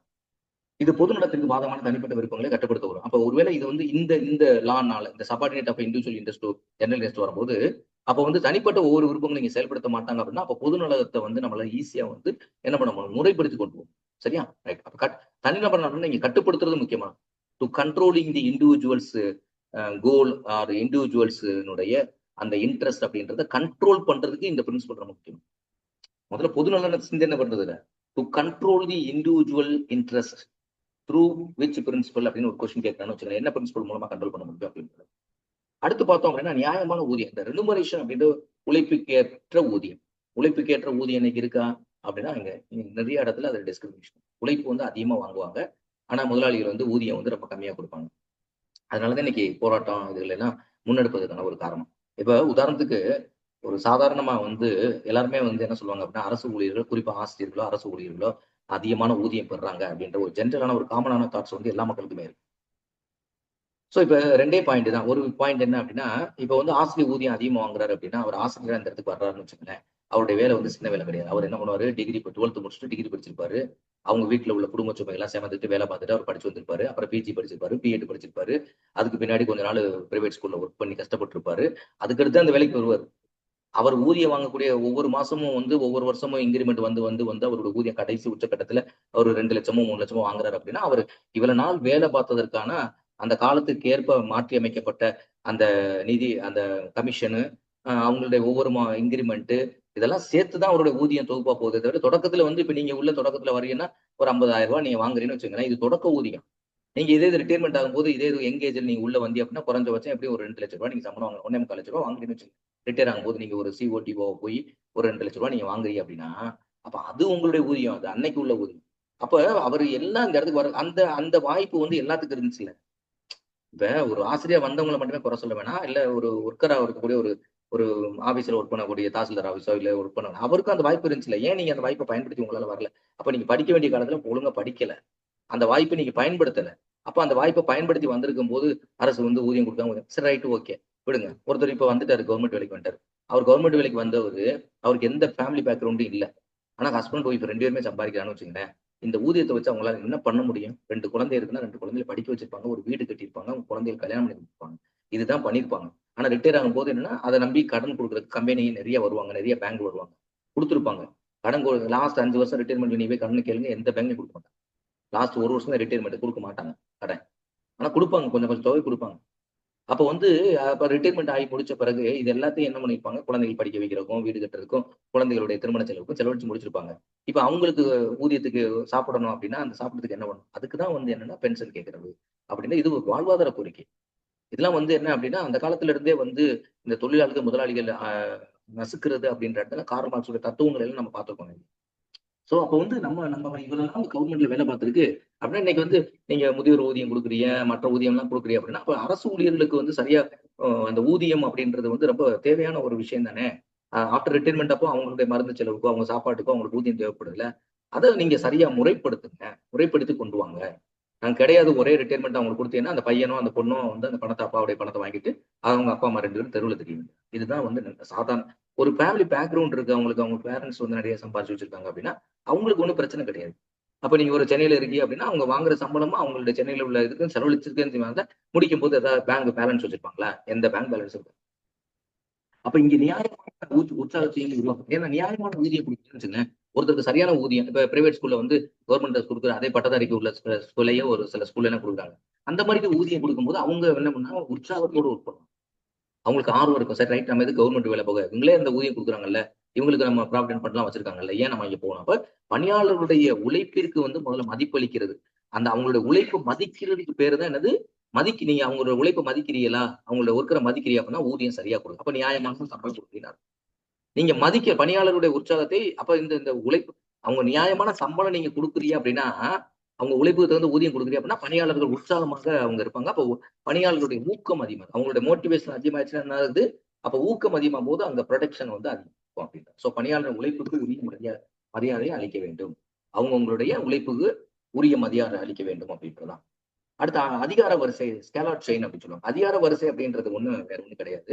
அதாவது மேலாளர் முதல் மேலிடத்திலிருந்து கீழ்மட்டம் வரைக்கும் ஹைரார்கிலா ஒரே வரிசை. மேலாளர் முதல் கீழ்மட்ட பணியாளர் வரை அதிகாரத்தினுடைய தெளிவு வரிசையை உறுதி செய்கிறது. இந்த இடத்துல ஸ்கேலார் செயின் என்னது? தொடர்ச்சி அப்படின்னு. தொடர்ச்சி செயின் என்னது? தொடர்ச்சி. ஸ்கேலார்னா அளவீடு. அளவீடு நம்ம ஸ்கேலார் அளவு இதெல்லாம் பார்த்தோமா அது மாதிரி இது வந்து ஒரு அளவீடு. என்ன செயின் அளவீடு அப்படின்னு பார்த்தோம்னா அதாவது தொடர்ச்சி. இந்த இடத்துல என்ன தெளிவா சொல்லிட்டாங்க? மேலாளர் முதல் கீழ்மட்ட பணியாளர் வரை அதிகாரத்தினுடைய தெளிவான வரிசையை உறுதி செய்கிறது. யார் யாருக்கு சொல்லணும் அப்படின்ற அந்த வரிசையை நம்மளுக்கு கொடுக்கணும். இன்கேஸ் இந்த ஸ்கேலார் செயின்ல ஒரு நெகிழ்வு இருக்கு, ஒரு பிளெக்சிபிலிட்டி கொடுக்குறோம் அப்படின்னு வச்சுக்கோங்களேன். யார் வேணாலும் எப்ப வேணாலும் சொல்லிக்கலாம்னு கொடுத்தோம்னா அது என்ன ஆகும்? நெகிழ்வான அமைப்பு வந்து பிளெக்சிபிலிட்டி ஆஃப் தி ஆர்கனைசேஷன் கொடுத்தாங்க அப்படின்னா ஒரே அந்த ஸ்கேலார் செயின் கொடுத்தாங்க அப்படின்னா அதிகாரத்தினுடைய நெகிழ்வுத்தன்மையை அனுமதிக்கிறது அப்படின்னு வச்சுக்கோங்களேன். சோ ஆனால் குழப்பத்தை ஏற்படுத்தலாம். இது வந்து என்னது? கன்ஃபியூஸ் ஏற்படுத்திடும், பிரச்சனையை ஏற்படுத்திடும், ப்ராப்ளத்தை கொண்டு வந்து விட்டுரும். இதெல்லாம் வந்து நெகிழ்வான அமைப்பு. நெகிழ்வான இது கொடுத்தோம்னா சோ இதனால என்ன வருது? இதனால என்ன வருது? சோ போத் ரெண்டுமே. அடுத்த அதிகாரம் எங்கே தொடங்குகிறதோ எங்கே முடிகிறது என்பது தெளிவு இருக்கு. ஆர்டர் வந்து எங்க தொடங்குறாங்க? என்ன ஹைரார்கிக்கல் ஆர்டர்? கீழ இருந்து மேல போகுதா? அப்ப எங்க தொடங்குது எங்க முடியும்? அது சரியா இருக்கணும். ஒண்ணு அடுத்து. அப்ப செயின் தொடர்ச்சி. இது எங்கேயுமே பிரேக் ஆகாது. இதுக்கு அடுத்து இதுக்கு அடுத்தது. ஒரு ஸ்கூல் அப்படின்னா ஒரு சிஓ ஒரு மாவட்டம் இருக்கு அப்படின்னா கல்வி நிறுவனம் முதல்ல யார் சொல்லுவா அப்படின்னா அதனுடைய வானளாவிய அதிகாரம் கல்வித்துறைக்கு வானளாவிய அதிகாரம் படுத்த சிஓ. ஆனா அந்த சிஓ நிர்வகிக்கக்கூடியது அங்கே உள்ள பெரிய கலெக்டர். அப்ப கலெக்டர் இருந்து ஆர்டர் வருது ஒரு கல்வித்துறைக்கு அப்படின்னு வச்சுங்களேன். அதுல பார்த்தோன்னா நான் பார்த்த கலெக்டர்லே என்னுடைய மாவட்டத்துல வந்து கல்வித்துறையில மிகப்பெரிய ஒரு சீரமைப்பு பண்ண கலெக்டர் அப்படின்னு வந்தோம் அப்படின்னா நந்தகுமார் சார் தான். நந்தகுமார் கலெக்டர் எங்க மாவட்டத்துல ஒர்க் பண்ணும்போது இந்த இடத்துல நான் அவர்கிட்ட பகிர்ந்த ஒரு விஷயத்த நான் சொல்றேன். ஒரு முறை வந்து அவரை நேர பாக்குறதுக்காக சிஓ அப்ப சிவகாம சுந்தரி அம்மா அப்படின்னு சொல்லிட்டு அவங்க வந்து சென்னைக்காரங்க, அவங்க சிஓ இங்க இருந்தாங்க. சென்னையில இருந்து சிஓ இங்க வந்தாங்க ஆக்சுவலா. அவங்களோட நான் வந்து ஆக்சுவலா நான் டிஐபின்னு சொல்லக்கூடிய district inspector of physical education போஸ்ட்ல அப்ப டிஸ்ட்ரிக்ட் கூடுதல் பொறுப்புல இருக்கிறேன். ஒர்க் பண்ண ஸ்கூல் வந்து சதுரக்குடி ஸ்கூல்ல நான் ஒர்க் பண்ணியிருந்தேன். அப்ப அந்த கூடுதல் பொறுப்புல நான் இருக்கும்போது என்ன பண்ணோம் அப்படின்னா கலெக்டர் பாக்குறதுக்காக போறோம். நந்தகுமார் சார் அப்ப கலெக்டர். அவங்க காலையில சேம்பர்ல பார்க்க போறோம். அப்ப நான் இந்த மாதிரி எனக்கு வந்து ஒரு ஸ்டேட் லெவல்ல அப்ப வந்து ஆர்டிஜி பிடிஜி ஆர்டிஎஸ்ல வந்து பார்த்தோம்னா ஒரு குறிப்பிட்ட கேம் வந்து அப்ப நமக்கு பள்ளிக்கல்வித்துறை எங்க மாவட்டத்துக்கு கொடுத்துருந்தாங்க. நடத்துறதுக்காக அவரை இன்வைட் பண்றதுக்காக போயிருந்தேன். அப்ப நீங்க கேம்ப் ஆஃபீஸ்க்கு வந்திருப்பா சிஓ பார்த்து சிஓ சொன்னாங்க கேம்ப் ஆஃபீஸ் நீ வந்திருப்பா தம்பி அங்க வச்சு பேசிக்கிறோம்ப்பா சிஓட சொல்லுங்க. அப்ப அவங்க எக்ஸாமினேஷனுக்கு அந்த ரிவ்யூ மீட்டிங் மாசம் நடத்துவாங்க. அந்த ரிவ்யூ மீட்டிங்காக அவங்க வந்திருக்காங்க. அப்ப 2 பேரும் காலையில கேம்ப் ஆஃபீஸ்க்கு 9 மணிக்கு உள்ள போறோம். அப்ப கூப்பிடுறாங்க. அப்ப கலெக்டர் வந்து பேசிக்கிட்டே தான் பேசுவாரு. அவங்கள பார்த்து பேச மாட்டாரு. ஸோ இப்படி எழுதிட்டே சொல்லுங்க சிவோ என்ன அடுத்து என்னைக்கு ரிவ்யூ மீட்டிங்? சரி வேற ஏதாவது இருக்கா அப்படின்னு கேட்டாங்க. வேற ஏதாவது இருக்குன்னா அப்ப உடனே இவர் சொல்றாரு கலெக்டர் இந்த நான் இவர் வந்து இந்த மாதிரி ஒரு போட்டி நடத்துறாராம் அதுக்கு வரணுமா பாரதியார் தின போட்டிக்கலாம் அப்படின்னு சொல்லிட்டு அதுக்கு நீங்க சீஃப் கெஸ்டா வரணும் அப்படின்னு கலெக்டர் சொன்னோடனே நான் உடனே அவர் கலெக்டர் வந்து உடனே சொல்றாரு இமீடியட்டா பாரதிக்கும் விளையாட்டுக்கு என்ன சம்மந்தம் இருக்கு அதனால நீங்க வந்து போய் வந்து ஏதாவது கட்டுரை போட்டி பேச்சு போட்டி நடத்தலாமே அப்படின்னு சொன்னார். ஆக்சுவலா இது வந்து என்ன அப்படின்னா அவர் தான் பேட்டர்ன். ஏன்னா ஒரு மாநில அளவு போட்டி நடக்கிறதுனா மாநிலத்தில் இருக்கக்கூடிய அனைத்து உயர்நிலை பள்ளிகள் மேல்நிலை பள்ளிகள் அரசு உதவி பெறக்கூடிய பள்ளிகள் எல்லா பள்ளியும் மெட்ரிகுலேஷன் பள்ளி எல்லா பள்ளிகளும் இருக்கக்கூடிய எல்லா மாணவர்களும் எல்லா மாவட்டத்திலும் நடந்த டிவிஷன் லெவலில் ஜெயிச்ச மாணவர்களுக்குள்ள மாநில போட்டிக்கு வருவாங்க. அது வந்து அதுக்கு ரெஸ்பான்சிபிலிட்டி அவங்களும் இருக்காங்க. ஆனா அவர் இந்த வார்த்தை சொன்ன உடனே உடனடியா நான் அடுத்த செகண்ட் யோசிக்கவே இல்லை. ஓடி விளையாடு பாப்பா மாலை முழுவதும் விளையாட்டு அப்படின்னு பாரதிதாசன் சார் சொன்னாரு அப்படின்ற இமீடியட்டா ரெஸ்பான்ஸ் பண்ண அந்த சிவ அம்மா உடனே டக்குன்னு என்னோட கையை பிடிச்சி இப்படி ப்ரெஸ் பண்ணாங்க. அப்படின்னா என்ன அர்த்தம் அப்படின்னா பேசக்கூடாது அப்படின்னு அர்த்தம். அப்பதான் அவர் நிமிர்ந்து பார்த்து இவர் யார் அப்படின்னு கேட்டார். இவர் வந்து டிஸ்ட்ரிக்ட் டிஐபி சார் அப்படின்னு. அப்ப டிஐபி நான் யார்? அப்ப ஏற்கனவே டிஸ்ட்ரிக்ட் ஆஃபீஸர் டிஎஸ்ஓன்னு ஒருத்தர் இருக்காரு. அவர் டிஎஸ்ஓ சார், அவர் வந்து ஜென்ரல் இதை பார்ப்பாரு, இவர் வந்து பள்ளிக்கல்வித்துறை இதை ஃபுல்லா பார்ப்பாரு அப்படின்னு சொன்னார். அதுக்கு முன்னாடி என்னோட ஆக்டிவிட்டி நிறைய மானிட்டர் பண்ணாரு, நிறைய விஷயங்களை வந்து அப்ரிஷியேட் பண்ணார். ஏன்னா டெய்லி எல்லா பேப்பரும் படிப்பார், என்னென்ன நம்ம மாவட்டத்தில் நடந்துகிட்டு இருக்கு அப்படின்னு. நிறைய வந்து தேசிய அளவுக்கு மாணவர்களை தேர்வு செய்யக்கூடிய தெரிவு போட்டிகளை ஃபுல்லா ராமநாதபுரம் மாவட்டத்தில் நடத்துவோம். சென்னையில் எல்லா மாவட்டத்துக்கும் இங்கிருந்து போனாங்க, அங்கிருந்து நாங்க வர வச்சு நாங்க நடத்தோம். அந்த மாதிரிக்கு ஒரு விஷயம்லாம் பண்ணதுனாலதான். ஸோ இது எதுக்காக இந்த இடத்துல நான் சொல்றேன்னா, எங்க ஆர்ட் எங்க இப்போ கலெக்டர் சிஓக்கு சொல்லுவார். சிஓ வந்து என்ன பண்ணாரு, ரிவ்யூ மீட்டிங் இருக்கு அப்படின்னு சொல்லிட்டு சிஓ என்ன சொல்லுவாருன்னா டிஓக்கு சொல்லுவார். டிஓ அந்தந்த சரௌண்டிங்ல இருக்கக்கூடிய அந்தந்த பள்ளிகளுக்கு தகவல் தெரிவிப்பார். அந்த பள்ளிகளில் இருக்கக்கூடிய தலைமை ஆசிரியர் வந்து தகவல் போகும். தலைமை ஆசிரியர் என்ன பண்ணுவாருன்னா அங்க இருக்கக்கூடிய ஏஹெச்எம் தெரிவிப்பாங்க. ஏஹெச்எம்ஸ்க்குள்ள அந்தந்த கன்சர்ன் கிளாஸ் டீச்சர்ஸ்க்கு அவங்களுக்கு இன்ஃபர்மேஷன். இது வந்து ஒரு ஹைரார்டிக்கல் ஆர்டர். எங்க தொடங்குது எங்க முடியுது அப்படின்னு அர்த்தம். அதுல தெளிவா இருக்கணும். அதான் ஸ்கெலா செயின் அப்படின்னா. அடுத்து ஒழுங்கு அப்படின்றது வந்து ஆர்டர். டிசிப்ளின் நம்ம முதவே பார்த்தோம், செகண்ட் இதுல பார்த்தோம். அது டிசிப்ளின். அது என்ன டிசிப்ளின்ல என்ன சொன்னாங்க அப்படின்னா, அந்த கம்பெனி வந்து எந்த நேரத்துக்கு வரணும், என்ன யூனிஃபார்ம் வச்சுக்கணும், என்ன மாதிரிக்கு அவங்க சொல்றாங்களோ அந்த விதிகளை நீங்க பின்பற்றணும்னு சொன்ன விஷயம். இந்த இடத்துல ஒழுங்கு அப்படின்றது என்ன அப்படின்னா, ஒவ்வொருவரும் தனது பணியை சரியான இடத்தில் இருக்க வேண்டும். ஒவ்வொருவரும் தனது பணி செய்ய சரியான இடத்தில் இருக்க வேண்டும் அப்படின்றது. இப்ப இந்த இடத்துல ஒழுங்கு ஆர்டர் அப்படின்றது என்ன அர்த்தம்னா, நான் இதையே தொடக்கத்துல பேசும்போது உங்களுக்கு சொன்னேன். ஒருத்தர் வேகமா ரொம்ப ஆக்டிவா இருக்கக்கூடிய ஒரு பையனை உட்கார வச்சு ஒரு ஸ்டாட்டிக்கா ஒரு ஒர்க் கொடுக்கக்கூடாது. நீங்க உட்காந்து ஸ்டாட்டிக்கா உட்காந்து இந்த இடத்துல வந்து அப்ளிகேஷன் வாங்கி ஃபீஸை கலெக்ட் பண்ணப்பா அப்படின்னு கொடுக்கக்கூடாது. அவனை துருதுருன்னு இருக்குமே, அவனை என்ன பண்ண, வெளியே ஒர்க்கு அங்க போ, இங்க போ, இந்த ஒர்க்கு பாரு, அந்த ஒர்க்கு பாரு. ரொம்ப அதாவது வந்து சைட் டைப்னு சொல்லுவாங்கல்ல, ரொம்ப ரிசர்வா இருக்கான் அந்த பையன் அப்படின்னு சொல்லுவாங்கல்ல. அவன் என்ன ஒண்ணு இதை உட்காந்து வேலை பார்த்தீங்கன்னா அவன் வேலை பார்ப்பான். யாரு எந்த வேலையை கொடுத்தா அவன் செய்யும். யாருக்கு எந்த வேலை கொடுத்தா அவங்க செய்வாங்கன்றதை நீங்க தெரிஞ்சுதான் கொடுக்கணும். இதை விட நல்லா ஓடி ஆக்டிவா செய்யணும், உட்கார வச்சு செய்யவும், ஓடு செய்யறவன ஒரு தமஸ் குணத்துல இருக்கக்கூடியவன். தமஸ் குணத்துனா என்ன, தாமச குணத்துல இருப்பான். ரொம்ப அவன் ஆக்டிவாவே இருக்க மாட்டான். இன்ஆக்டிவா இருக்கக்கூடியவன் தாமச குணம். அவனை போய் நீங்க வந்து ரொம்ப ஆக்டிவா செய்யக்கூடிய ஒர்க்கு கொடுத்தா செய்ய மாட்டான். இதே மாதிரி ரஜோ குணம்னு ஒன்று இருக்கு. ரஜோ குணம்னா வெரி ஆக்டிவா இருப்பான். ராஜா குணம் மாதிரி ரொம்ப ரொம்ப ஃபோர்ஸா இருக்கும், ஆக்டிவா இருக்கும். அந்த ரஜோ குணத்துல இருக்கவங்களுக்கு நீங்க எந்த வேலை கொடுத்தாலும் பண்ணுவாங்க. என்ன வேகமா ஒர்க்கு கொடுத்தாலும். தமசு குணம்னு இன்னொன்னு வந்து சாத்வீக குணம் அப்படின்னு இருக்கு. இந்த சாத்வீக குணம் இருக்கக்கூடியவங்க என்ன அப்படின்னா பேலன்ஸ்டு பாடி அண்ட் மைண்ட்ல இருப்பாங்க. அதனால அவங்களுக்கு நீங்க என்ன அதாவது வந்து டெக்னிக்கல் ஒர்க், இந்த ஒர்க்கை எப்படி டிவியேட் பண்ணி யாருக்கு கொடுக்கணும் அப்படின்றத நீங்க சரியா பார்த்து கொடுக்கக்கூடிய வேலையை அவங்க பார்ப்பாங்க. சரியா நீங்க அவங்க வந்து இது அதாவது அந்த ஒர்க்கை பார்த்து கொடுக்குற இல்ல, இதை எந்த எப்படி செஞ்சா அதை சக்சஸ் பண்ண முடியும் அப்படின்றத அட்வைஸ் கேட்டா அவங்களுக்கு கேட்ட இந்த சாத்வீக குணம் சரியா அவங்களை கைட் பண்ணுவாங்க. சோ இந்த இடத்துல என்ன சொல்றாங்க அப்படின்னா, நேரம் இடம் வீணாகாதபடி ஒழுங்கு நிலைபெறாக இருக்க வேண்டும். சரியான இடம் ஒவ்வொருவருக்கும் சரியான இடத்தை பராமரிக்கவும், அதே மாதிரி நேரத்தையும் இடத்தையும் திறமையாக நிர்வகிக்கும். இது எல்லாமே ஒழுங்கிய ஆர்டர்ல வரும். அந்த இடத்துல நேரம் இடம்ன்றது வேற, அந்த இடத்துல நேரம் இடத்துக்கு சரியா வரணுன்றது. இந்த இடத்துல நேரத்தையும் இடத்தையும் திறமையாக நிர்வகிக்கிறது, அதை வந்து மேலாண்மை பண்றது. சரியா நிர்வகிக்கிறதுனா சரியான அந்த ஒழுங்காடுனா இந்த நேரத்துல என்னுடைய பணி டைம் இருக்கு அப்படின்னா அது அது அங்க இருக்கக்கூடியதனுடைய மீனிங் வேற, இங்க இருக்கக்கூடிய மீனிங் வேற. சரியா அப்ப நேரம் மற்றும் வீணாகாதபடி இங்க வந்து சரியா இருக்கும். உங்களுடைய வேலையை உங்களுக்கு கொடுத்துருக்க வேலையை ஒழுங்கா செய்யுங்க, அவ்வளவுதான். உங்களுக்கு கொடுத்துக்கிட்ட நேரத்துப்படி இப்ப வந்து வேலை பார்க்கறதுக்கு முன்னாடி அடி வந்து எனக்கு கொஞ்சம் பெர்மிஷன் கொடுங்கன்னு கேட்கக்கூடாது. ஸோ அடுத்து பார்த்தோம் அப்படின்னா மெயினா பார்த்தோம் அப்படின்னா நீதிக்கோள் அப்படின்ற ஈக்குவாலிட்டி அப்படின்னு சொல்லிட்டோம். ஈக்குவல் வேற, ஈக்குவாலிட்டி வேற. ஸோ ஈக்குவாலிட்டி அப்படின்றது பணியாளர்கள் அனைவரும் சமமாக நடத்தப்படும். இந்த இடத்துல என்ன அப்படின்னா சமமாக நடத்தப்படுதல் அப்படின்னா என்ன அர்த்தம்? ஈக்குவாலிட்டி அப்படின்ற வார்த்தை என்ன, there is no any discrimination between the manager, sub manager, CEO, subordinates and scavengers. இவங்களுக்கு இடையில எல்லாருமே சமமா நடத்தணும், ஈக்குவலா நடத்தணும். நீங்க ஈக்குவலா நடத்தின மேனேஜருக்கும் அதே தான், மேனேஜருக்கு அடுத்து வரக்கூடியவங்களுக்கும் அதே தான், ப்ரொடக்டிவ் மேனேஜருக்கும் அதே தான், அங்க இருக்கக்கூடிய கடைநிலை ஊழியருக்கும் அதே. எல்லாரையும் சமமா நீங்க நினைச்சி அப்படின்னா அந்த கம்பெனி அந்த பணியாளர்கள் மதிச்சேன். மேனேஜருக்குள்ள தானே நம்மளுக்கும் சொல்றாங்க, நம்மளுக்கு என்ன தனி உணவா? அந்த கம்பெனில அவங்க வந்து உணவு கொடுக்குறாங்கன்னு வச்சு, டெய்லி உணவு ப்ரொவைட் பண்றாங்க. ஒரு கம்பெனில உணவு டெய்லி மதியம் கொடுக்குறாங்க. அப்ப மேனேஜருக்கு வந்து வெறும் பிரியாணி, அவங்களுக்கு வந்து நிறைய சாப்பாடுலாம் ஹைலைட்டடா வைப்பாங்களா? என்ன மேனேஜர் சாப்பிட்றாரோ அதே சாப்பாடு தான் ஒரு துப்புரவு பண்ணி தான் சாப்பிடுவாங்க. இந்த மாதிரி ஒரு சமமாக நடத்தப்படும் போது என்ன ஆகும் அப்படின்னா, அந்த இடத்துல வந்து கம்பெனி வந்து அப்ப எல்லாரையும் சமமாக பாதிக்கிறாங்க. அப்ப நம்மளுடைய ஒர்க்கிங் எஃபிஷியன்சி கூட்டணும் அப்படின்னு நினைச்சா அவங்க ஒர்க் பண்ணணும். அடுத்து மரியாதை, அன்பு, நேர்மை.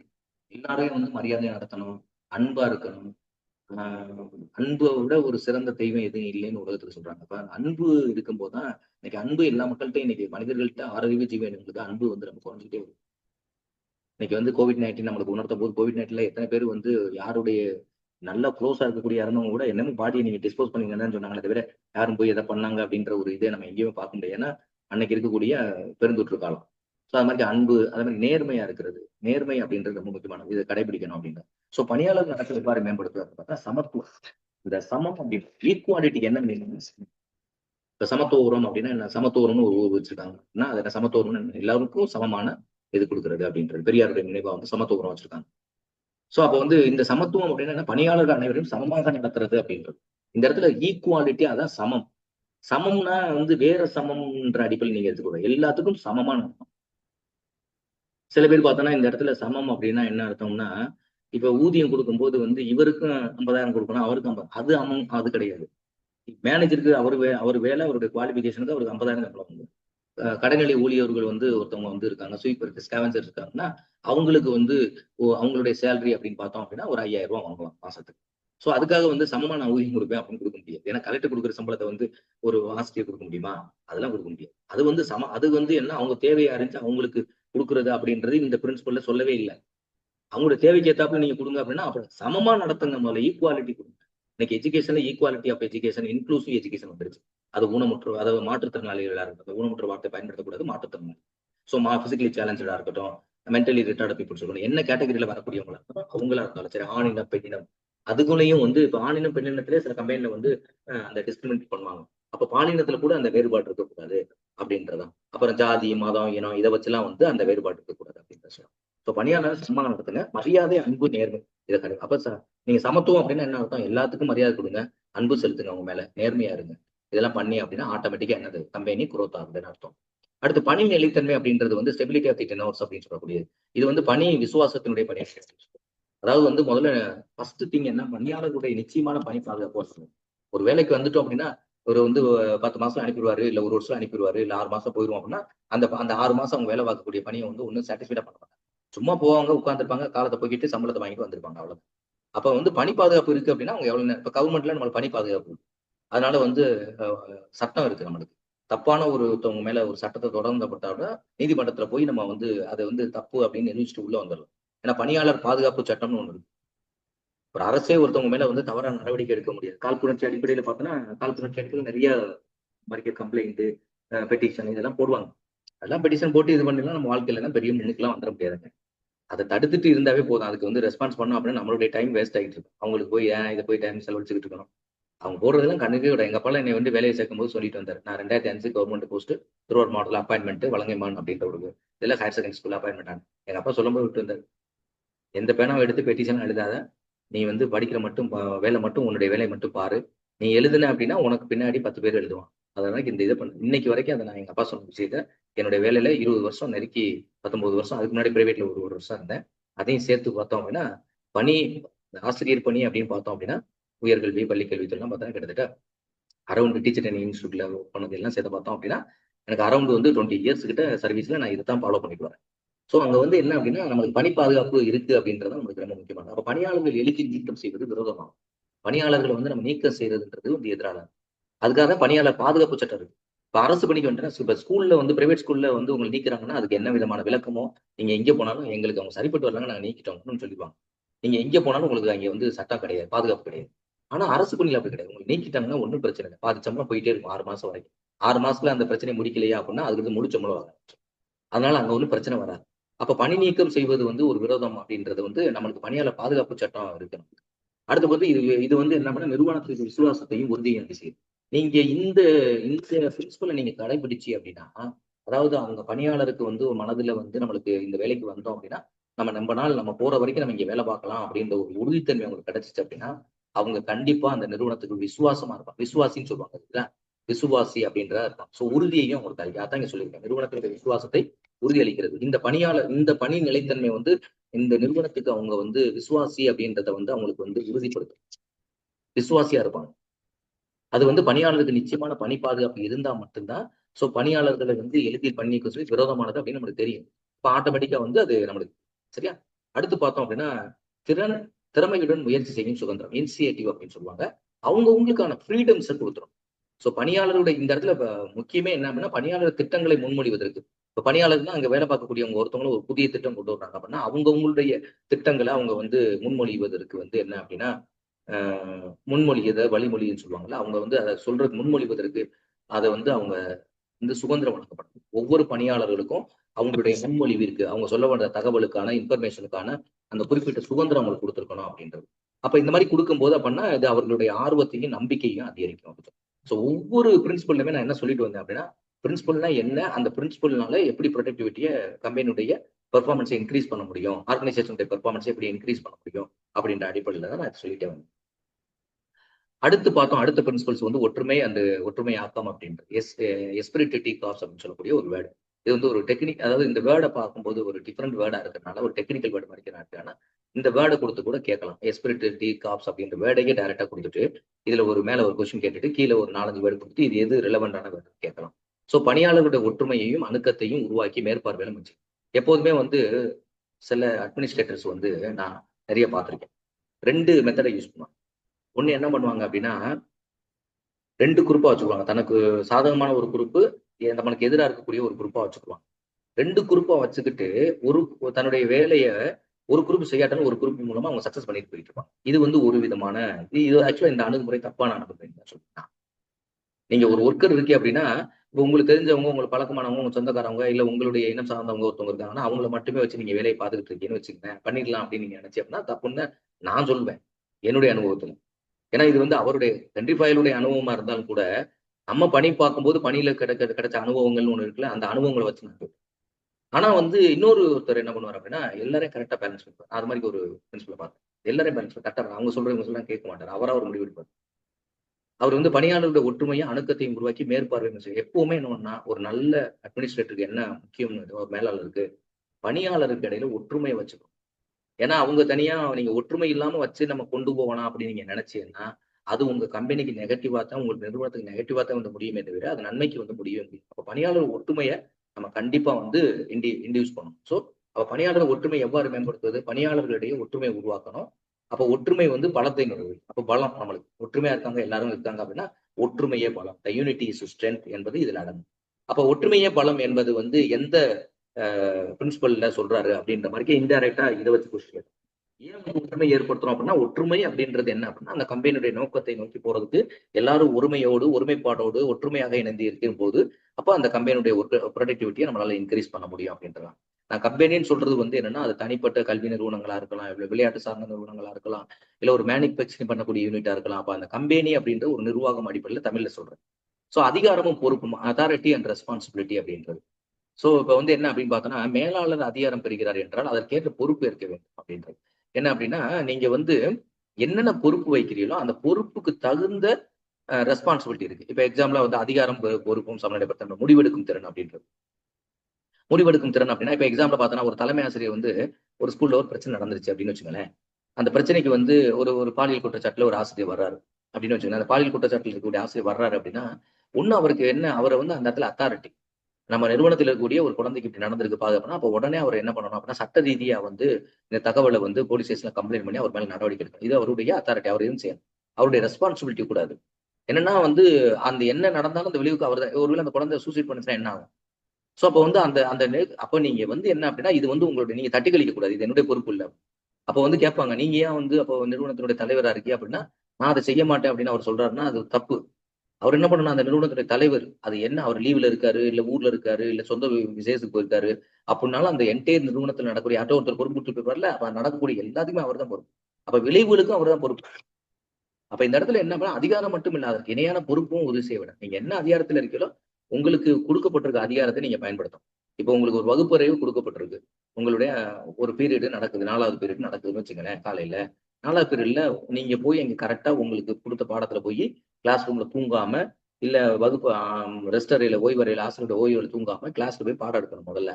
அந்த பாடத்த வந்து யாருக்காவது நீங்க எடுத்துங்க சார் அப்படின்னு சொல்லிட்டு அவருக்கு குடுத்துட்டு இவர் போய் வீட்ல தூங்குறது அப்படின்ட்டு. ஸோ இந்த இடத்துல உங்களுக்கு என்ன, அந்த பீரியட் உங்களுடைய பீரியடு. நீங்க போய் அத வந்து என்ஷூர் பண்ணி உங்களுக்கான பாடத்த நீங்க நடத்துங்க. அதுதான் முக்கியமா. ஸோ முடிவெடுக்கும் திறன், விளைவுகளுக்கான பொறுப்பு. இந்த 2மே வந்து அதிகாரம் அண்ட் அத்தாரிட்டீஸ். முடிவெடுக்கக்கூடியவங்க அந்த கரெக்ட்டா எதுக்கு முடிவெடுக்கணுமோ அத எடுத்துறணும். அடுத்து அதிகாரமும் பொறுப்பும் அப்படின்னு வரும்போது அத்தாரிட்டி அண்ட் ரெஸ்பான்சிபிலிட்டி அப்படின்றத நம்ம பார்த்தோம். அடுத்து பார்த்தோம் அப்படின்னா பணிக்கான முக்கியத்துவம் அப்படின்னா ஜெனரலைசேஷன் அண்ட் டீஜெனரலைசேஷன். இந்த இடத்துல ரெண்டு விஷயம்.